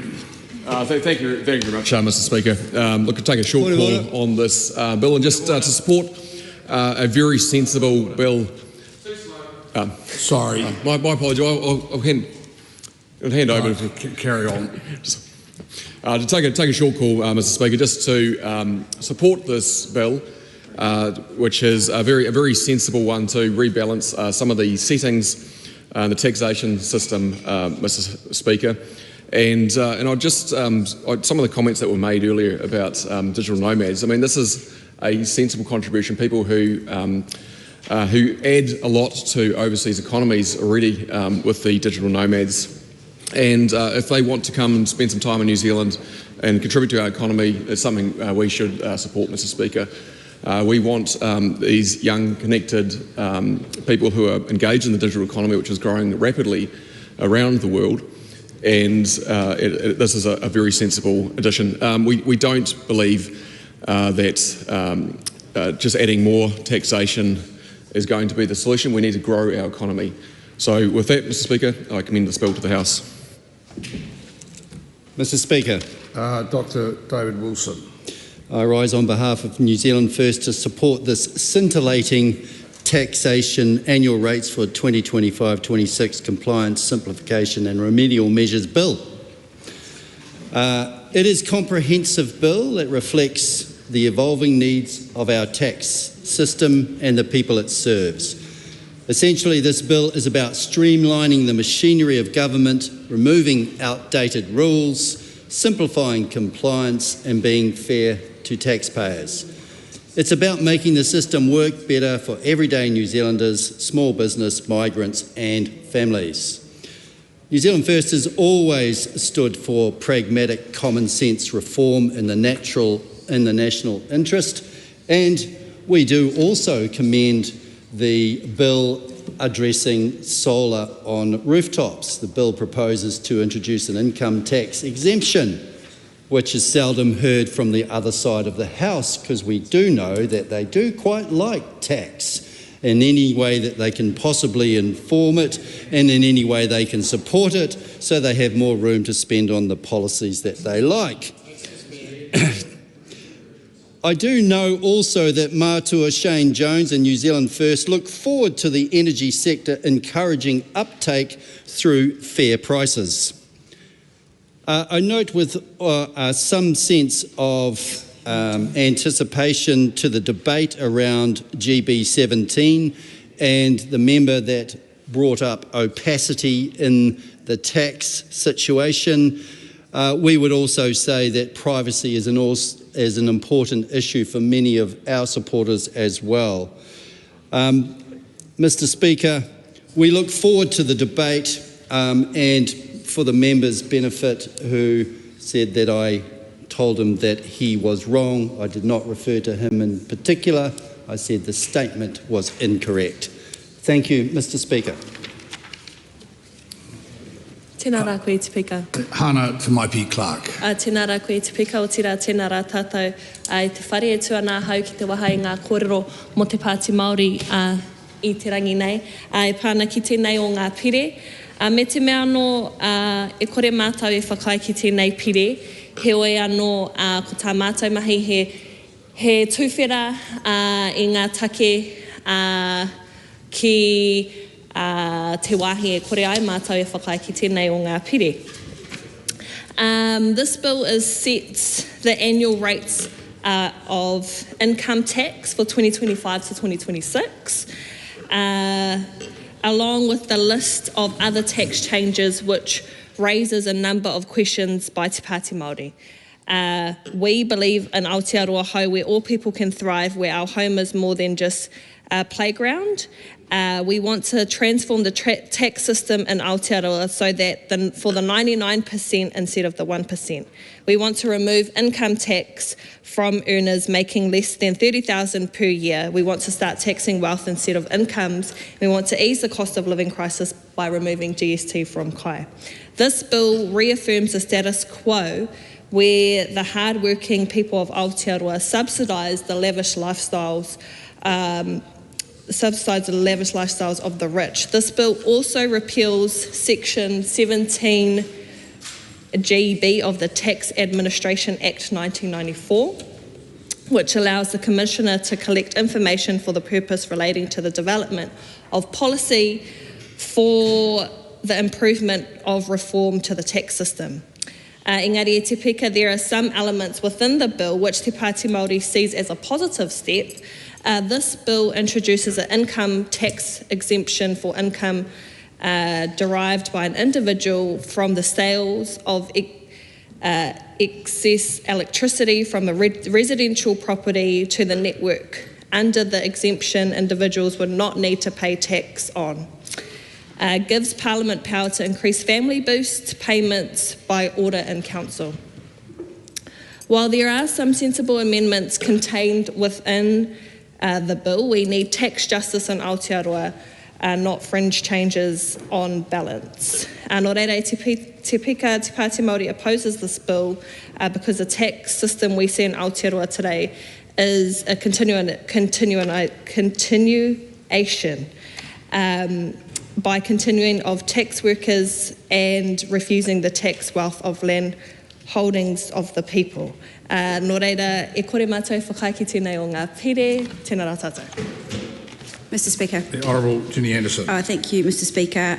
It's a privilege to take a call on the taxation annual rates for 2025-26 compliance, simplification and remedial measures bill. But Labor will be opposing this bill, and the three main reasons that we oppose this bill is, number one, it is easier for government agencies to share information only if ministers agree that it is needed to determine entitlement to government assistance, or it would help the detection and prosecution of crimes punishable more than 2 years, or to remove the financial benefit of crime. Secondly, the ability of the Commissioner to collect information for the purposes of informing tax policy will be repealed. And thirdly, the disclosure of information about trusts will be repealed. So in essence, if you're on a benefit, you're stuffed, but if you've got everything in a family trust, you're sweet. And so that pretty much sums up the national world view. So it will be much easier under this bill for government agencies to share information if ministers agree that it's needed to determine the entitlement to government assistance, so that your rights and your privacy are able to be eroded if you're entitled to be receiving that sort of benefit from the government. This can already be done through what's called as an Approved Information Sharing Agreement, or ASA, and I've done quite a bit of work in the past on these. So there's the basic principle in privacy that when you give your personal information, it can only be used for the purpose that you provided it for.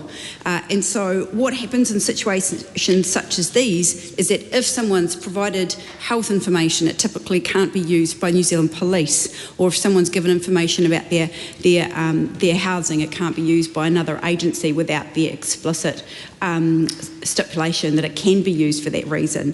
So we get into this information sharing, that the new rules enable ministers to bypass the ASA and process and buy directly into these agencies. And there's a list of agencies that go through all of those key ones that hold personal information, which is Police, ACC, Kāinga Ora, Health, New Zealand Transport Agency, National Emergency Management Agency, Ministry for Ethnic Communities, Office of the Privacy Commissioner. And so, in other words, tax information can be used for policing purposes. And so, first of all, there's some deep concerns about whether, that's going to enable people to be forthcoming with providing that information if it's going to be used for police purposes. And so, a lot of the work that's been done in the past, that people are reluctant to give health information honestly to their health practitioner if it's going to be used to potentially prosecute them down the line. And that impedes or stops people from using public services that they rightly need and are entitled to. So the regulatory impact statement, it's good that there is one for this bill, because there's often not one, shows that the only consultation undertaken with respect to this measure was with the Privacy Commissioner. So no communities, no social service providers, no health professionals, no other people, no even tax experts were taken in to look at whether this should be done or not, only the Privacy Commissioner. The only options examined were the status quo and the Minister's option, and the new rules were created at the Minister's direction, so common under this government. And so I think it's important to note that the ability for the Commissioner to collect information for the purposes of forming tax policy will be repealed. So this was the rule that enabled information to be collected for high wealth individuals. Funny that. Project and many of the people involved were really unhappy about that process. Officials suggested that instead of repealing the rule, it could be retained with strengthened protections around information collected. They have also said that repealing the rule will reduce the Inland Revenue's ability to collect information solely for the purpose of policy development, which could affect the quality of future policy advice. But these guys don't mind about that. In a nutshell, rich people will get to hide all of their information, and poor people will be subject to information being disclosed at the whim of ministers. And this is a real concern. And so that is the primary reason. Typically, Labor would support these types of taxation bills, but the fundamental flaw is that this is one step again of creating a divided New Zealand, of creating one set of rules for those people opposite. When they say the economy's turned a corner, it's turned a corner for them, but not for the rest of us. And this law is another example how there's two standards in New Zealand, one for those over there and one for the rest of the Kiwis doing it tough under a cost of living crisis. Ryan Hamilton. Oh, thank you, Mr. Chair. One of the little things in this bill that people may not be aware of is we encourage people to take out solar systems. What's the thing when you put it on your roof to track the sun? Solar system. Sounded funny out loud. And they can earn a credit or a refund from the electricity company, and technically that creates a tax liability. But with this bill, we think that's too hard. There's too much administration. It's nonsensical, so we're removing it. Just a little thing amongst many to get New Zealand back on track. Speaker. Glenn Bennett. Kia ora, Mr. Speaker, and it's interesting to hear the previous speaker talk about space, and obviously, he's going to great measures to avoid tax if you have to go to space to do that. Mr. Speaker, as has been traversed and talked about in this first debate on this legislation, generally we would support tax legislation if it is measured, if it is thoughtful, and if it is doing what is right. So I'd say, I guess the words I would use is to ensure that the tax system is pure and is doing what it does, which is to gather revenue, which then government can distribute to support society. So when we look through, as my colleague, the Honourable Dr. Deborah Russell said in her debate, the taxation annual rates for 2025-26 compliance measures bill, is something we can't support.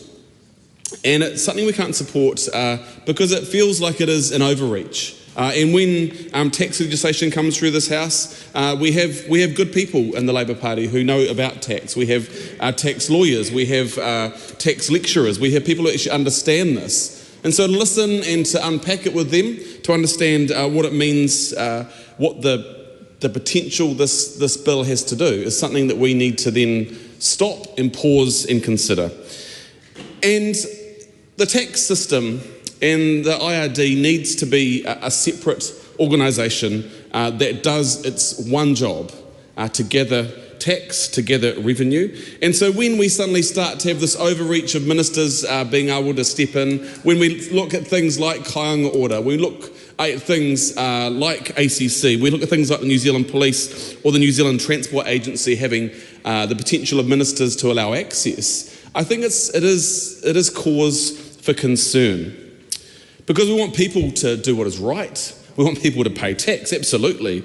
But we also want to make sure that people are, no matter where they are, what their circumstances are, what life throws at them or what life choices they make, that they can always be in a position where they can pay tax. So the information sharing, the approved information sharing agreements already exist. This bill allows ministers to overstep that, and I think that is dangerous and something that we need to be concerned about.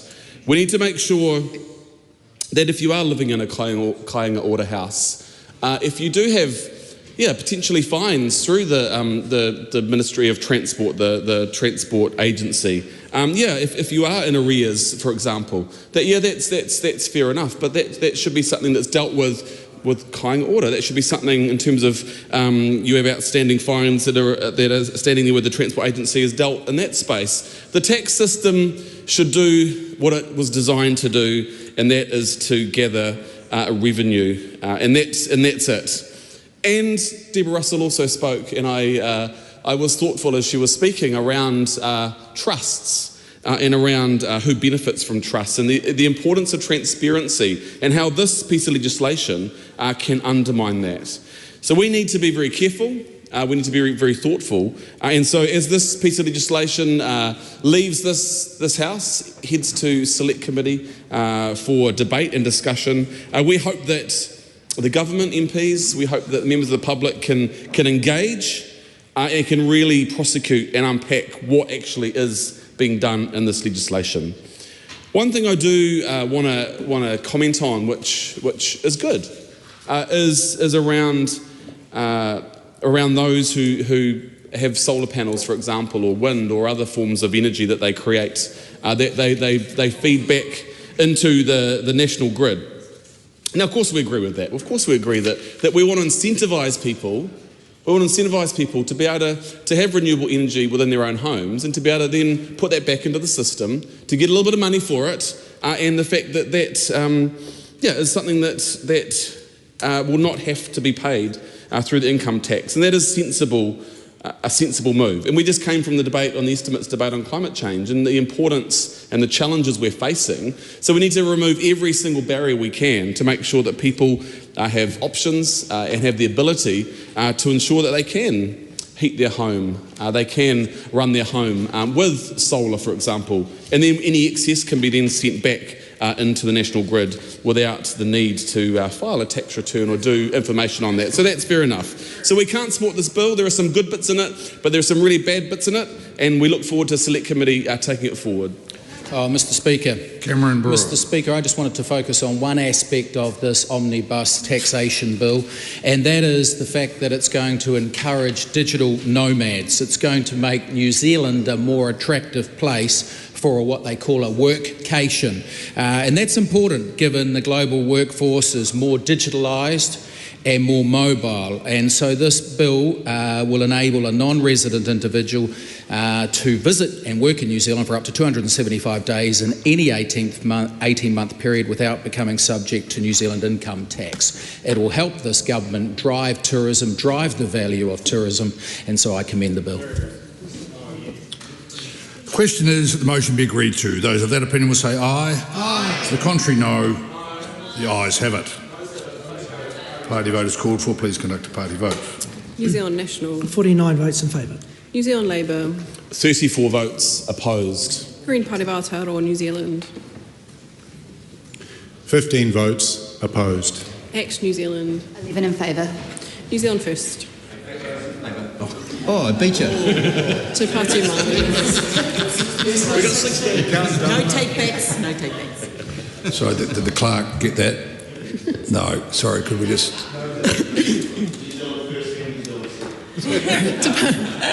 Te Pāti Māori. Eri mga ko te whakahe.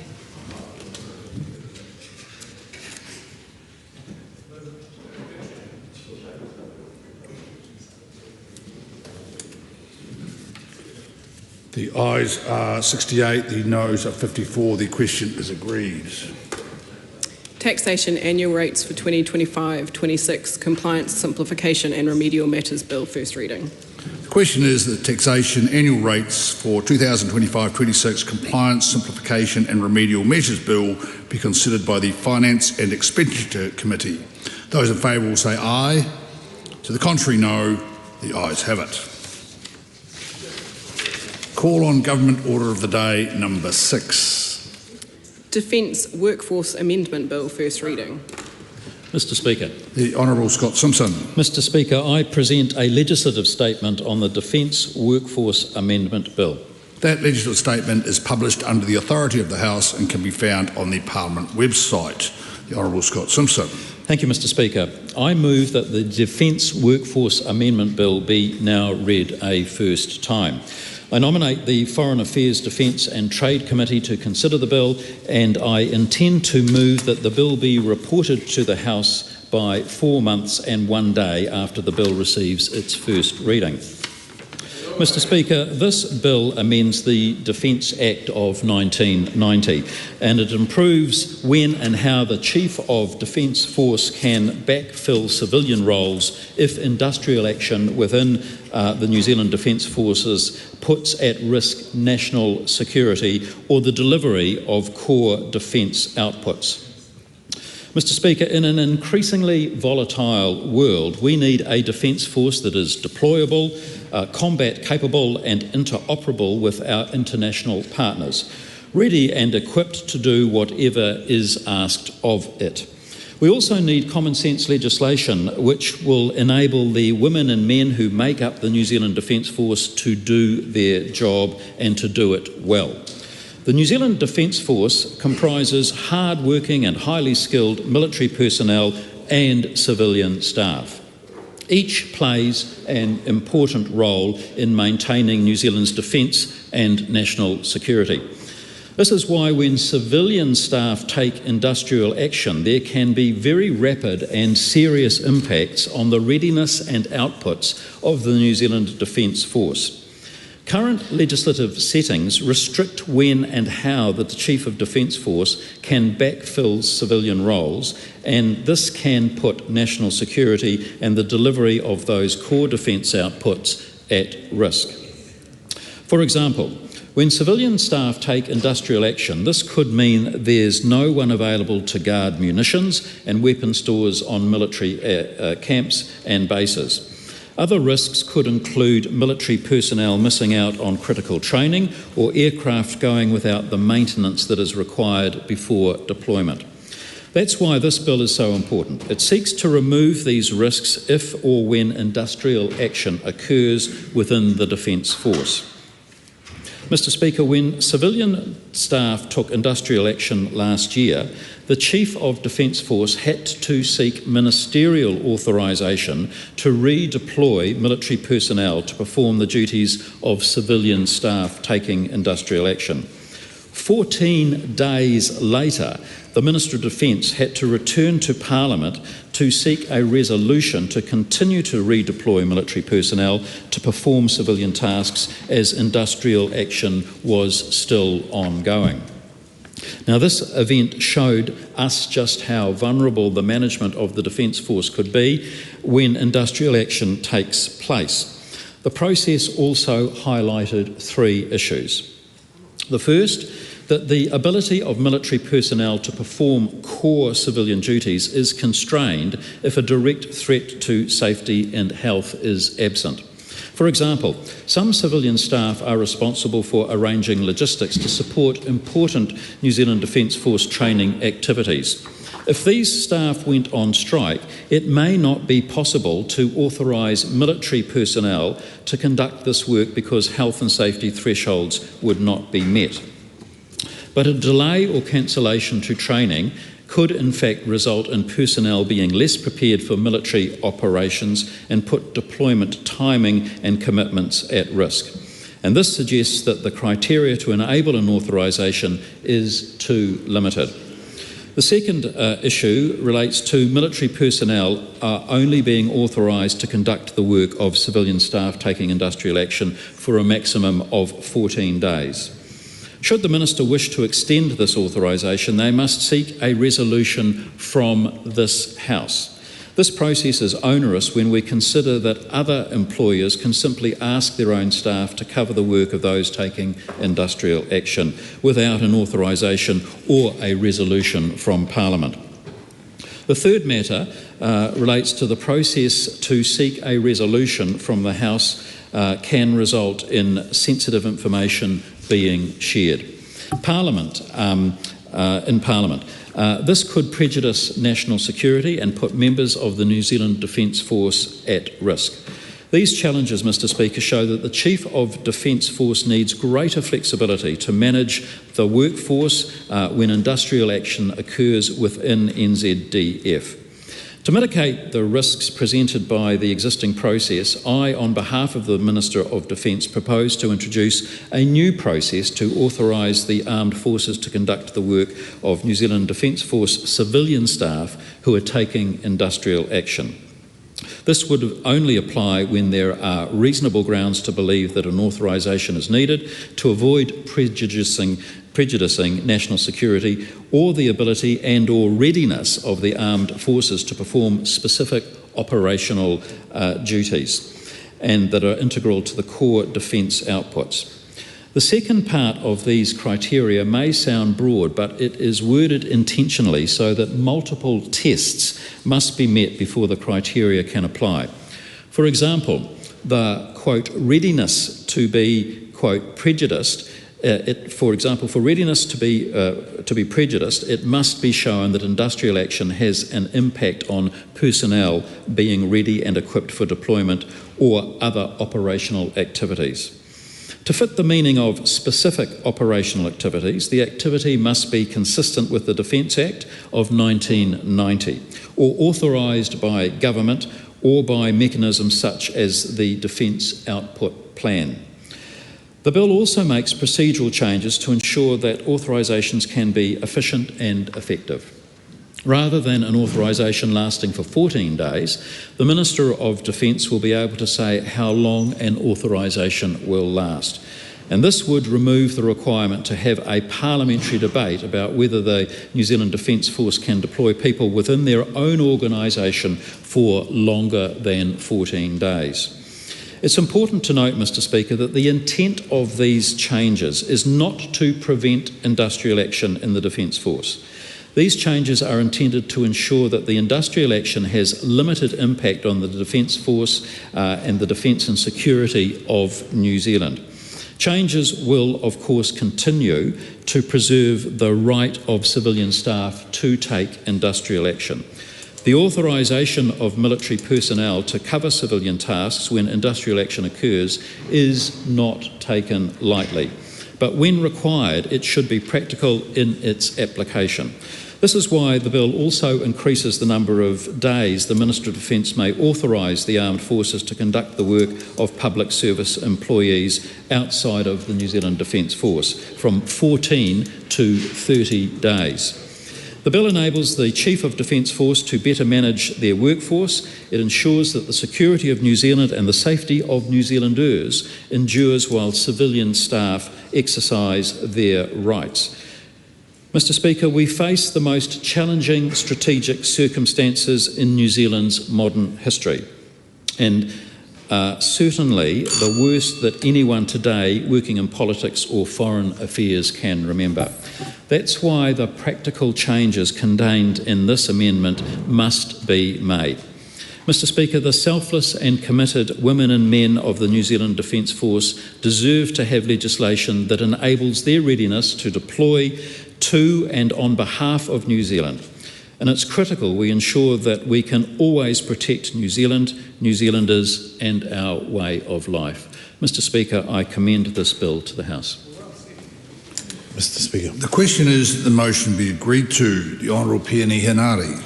Thank you, Mr. Speaker. Can I start my contribution on this bill by acknowledging all of the New Zealand Defence Force personnel, men and women who serve our country in different ways, overseas and here domestically.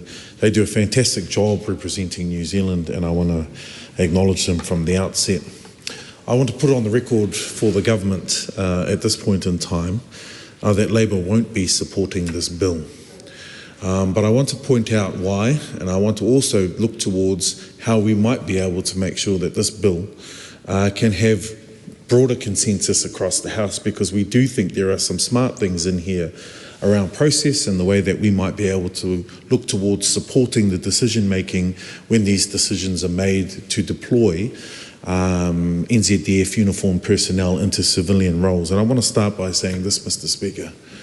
When asked the Minister when they were making cuts to the civilian roles in the Defence Force, this House asked the Minister on numerous occasions, will those cuts have a meaningful impact on the role of our NZDF personnel to either deploy or to do their job?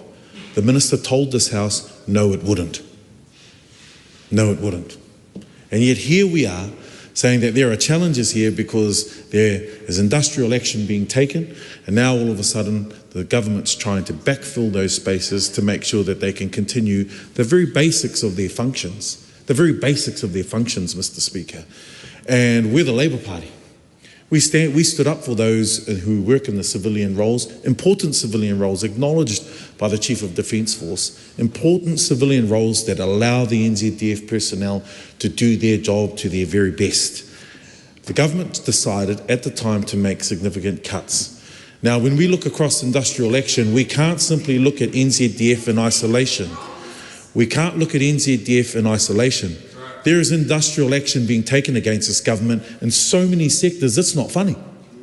And that side of the House might laugh, but let's have a good hard look at it.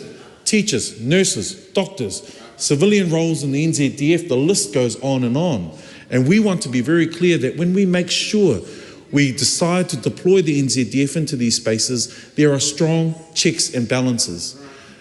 The Minister pointed out that, oh, well, the Minister of Defence can come in here, make the statement without this Parliament debating the point. I don't agree with that. I believe that that is an erosion of the democracy that this House stands for, where every party in this House should be able to debate those decisions and put on record very clearly what our position is. Now, Mr. Speaker, there are some exceptions, and I'll give it that. When we had the coronavirus and the 1 in 100 year pandemic in this country, we were in government then. We made the decision to utilise our New Zealand Defence Force personnel to support our quarantine activities and other activities to keep this country safe. All we got from the now government is, well, the Labour government killed the NZDF, and we know it was a challenging time. We know it was a challenging time. But now, this government's prepared to change the law to say that uniformed personnel can fill the roles of civilian workforce in the NZDF. Now, I ask this House, is that right and is that fair? It isn't. And Mr. Speaker, when there are checks and balances in place, they must continue to be upheld so that the public have faith in our democracy. Because what's going to happen, Mr. Speaker, is, I can see it, the decision-making pyramid will get smaller and smaller, and before you know it, we'll have too much power in the hands of too few. That's the challenge when you erode democratic rights. Now, I'll say it again to the House, we're prepared to work with the government on some of the proposals in this bill, because we do believe that some of it's common sense. But ultimately, the government must answer this question. Why are the civilian workforce taking industrial action against this government?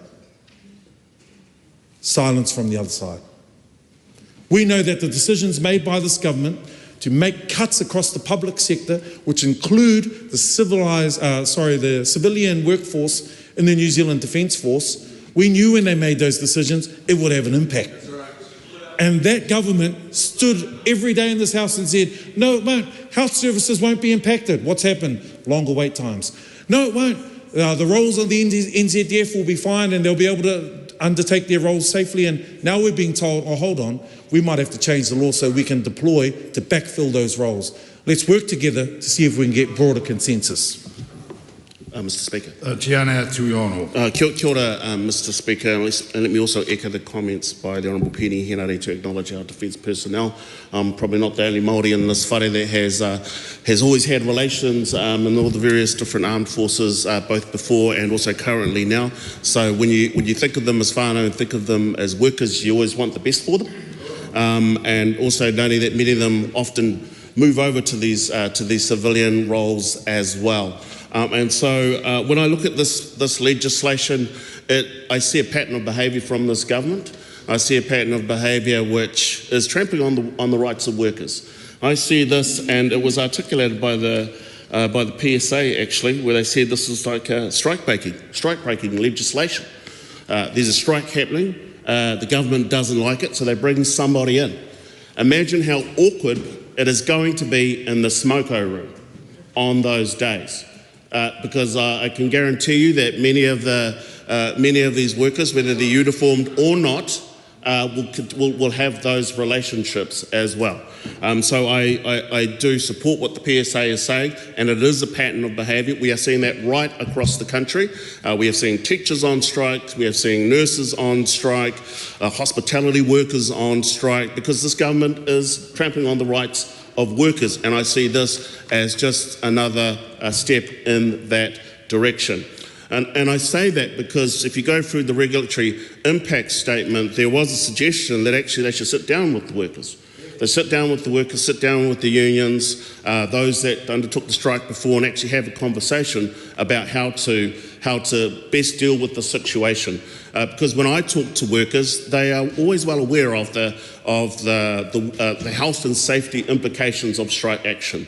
They will always try to do their best to make sure that core services continue in the case of hospitals or in the case of our firefighters as well. And I would suspect that would be in the same case with these workers.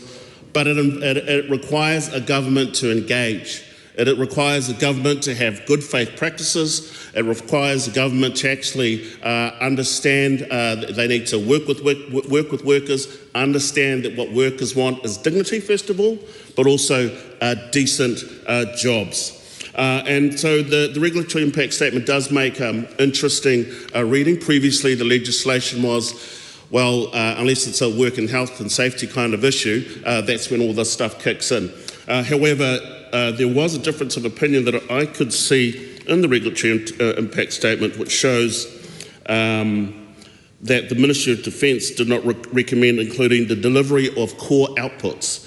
So, and I heard the Minister talking earlier saying, well, actually there are national security implications. I think members opposite should spell out exactly what they mean by that, give us clear examples. And he also talked about a readiness test. I was listening carefully. Spell out exactly what that means as well, and give us real life examples that people can understand. Because the other issue I see around the core delivery of outputs is, what is that? Could be anything. Could be anything that the minister just dreams up. Maybe the photocopier is broken and it's going to inhibit the delivery of a core output. Is that what we're including? Is that one of the elements? That is not clear in this case. So I do not think that this bill is sufficient. I do not think it has really engaged widely in the way that it has. I am disappointed that we are going to be moving to a shortened select committee process, and I see that within the pattern of behaviour of this government. And it's that pattern of behaviour which concerns me. It's a pattern of behaviour that should concern all of this House, because when people feel that they are disrespected in their jobs, they look elsewhere. When they feel like that people don't appreciate what they're doing, they look elsewhere. And what we need is for people to stay in this country to make it the best place that it can be. And I also make the other point as well about whether this government is actually looking after defence personnel in the best way that they can. Why are all of these roles being done by civilian personnel? Is it because there's not enough support in there for our defence personnel as well? And so, Mr. Speaker, I do not commend this bill to the House. It is not thought out. It is a strike-breaking bill, and the Greens will not support this bill. Thank you. Mr. Speaker. Laura McClure. Thank you, Mr. Speaker. I rise on behalf of the ACT Party, and I too would like to firstly give a shout out to our men and women who serve New Zealand, and we know that times are really tough out there with the geopolitical situation, and so more than ever we really appreciate you and the hard work that you do. But look, I think it would be wrong of me not to just set the record straight. This bill is not intended to backfill any roles that the civilians may or may not play within the Defence Force. That is completely not true. What this bill does is something that actually the minister can do at any point in time anyway when it comes to industrial action. It just makes that process slightly easier. That is all it is. So for those that are sitting at home, I'm going to make this really simple, and I'm going to tell you exactly what this bill does. This bill essentially extends a time period from when a minister can use those in uniform to do activities such as security, because if we had security guards going on strike, and we want them to still be able to go on strike, that is part of their duties, their rights, they're able to do that, we want to still encourage that. But we need to make sure that our bases are safe. Like, could we just have security walk off and just leave our bases open? Like, it blows my mind. So this is actually enabling those employees to be able to actually strike and for our Defence Force to maintain safety. Going from a 14-day to a 30-day is not a massive shift. For a minister to have to come back into the House and reaffirm this isn't a huge deal. We're only extending this out by a fortnight, and there could be circumstances in which industrial action could go on for some time, and we're not sure. We're just foreseeing this in the future. It's a waste of this House's time for a minister to be coming back and forward over something that is, quite frankly, able to happen out there in the private sector already.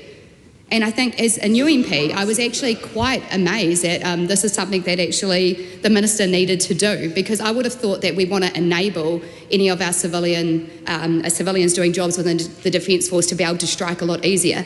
Now, to those across the House that said that we should be listening to those employees, I 100% agree, and that's why this is going to the Select Committee. It's coming to a good Select Committee, and I really do hope... Select Committee. Mr Speaker. The Honourable Mark Patterson. Mr Speaker, it is a great honour to speak on this bill on behalf of New Zealand First, and I would like to join colleagues across the House in acknowledging the work of our armed services and the role they play in keeping us safe and being prepared actually to walk into what for many of us would be unimaginable danger. New Zealand First has always been a major supporter of our military. We're very proud of the work that the Coalition, or the investment that the Coalition is putting into our armed forces and our military at the moment in this greatly upheavaled geopolitical environment. And of course we've got a fine track record of supporting our military, and we're very honoured to have in our last term of Parliament the Honourable Ron Mark as Defence Minister and Veterans Minister, and anyone that knows Ron or was around him in any of that time would know that no one was prouder to serve in that role than Ron. So a shout out to Ron, and the fact that we've got the P8 Poseidons and the Hercules coming through now as a direct result of his advocacy. This bill, as Laura McClure has just pointed out, is actually quite a minor tweak to a provision that is already in legislation in terms of just making a 30-day provision rather than a 14-day provision. It's a very common sense amendment to what is already the ability to do. This is not undermining workers' rights. We do support their right to take industrial action, but we cannot, under any circumstances, be enfeebling our military or encroaching on their ability to serve or to execute critical tasks that they do. And I might add, it's not only military or offensive operations. Often it is in state of emergency in severe weather events like Cyclone Gabriel, as the Honourable Pene Henare referenced during COVID. They were called into action. So having any encroachment on the ability of our armed forces or our military to execute their responsibilities, this bill takes away some of the uncertainty or the narrowness of the current provisions when there is lawful industrial action being undertaken by the civil staff who play such an important role in supporting our military. So New Zealand First will be supporting this bill. We're fully in support, so we commend the Minister for bringing it forward and commend it to the House. Thank you. Mr Speaker. Maria Mino Kapakingi. Tēnā koe te pika. I think it's one thing to open with a speech and not mine, what I was listening to, as if people don't quite get it. You know, it's like, so I'm going to clarify something. There's something, I think, arrogant about that and assuming that people don't actually get what's going on. And people do get that because they don't trust what's going on. So if people, so when people think about, gee, should I really listen? And should I? The reason they don't, unfortunately, Mr. Speaker, is because too many of our people, Maori included, just do not trust anything of what's coming out on the left of this house, to my left. So don't be surprised. So don't be surprised, shocked and crybaby about the fact that people do not trust, they do not listen, and they can't simply, they can't take you seriously. So that's the point that I want to make as I open up our position as Te Pāti Māori and say we will not be supporting this. What we do recognise, and I tautoko te kōrero a pēni henare, e mihi atu ana ki wā tātou whanaunga I roto I te New Zealand Defence Force. Māori women, Māori men, all women and men in that special and important Defence Force, Mr. Speaker. But to that end, then to, in fact, what it seems to me is, and again noting some other comments from my immediate right here, as to what is this going to be like in the smoker room? You know, how is this going to go? You've got our Defence Force team, and then you've got working and taking the space of our civilian work.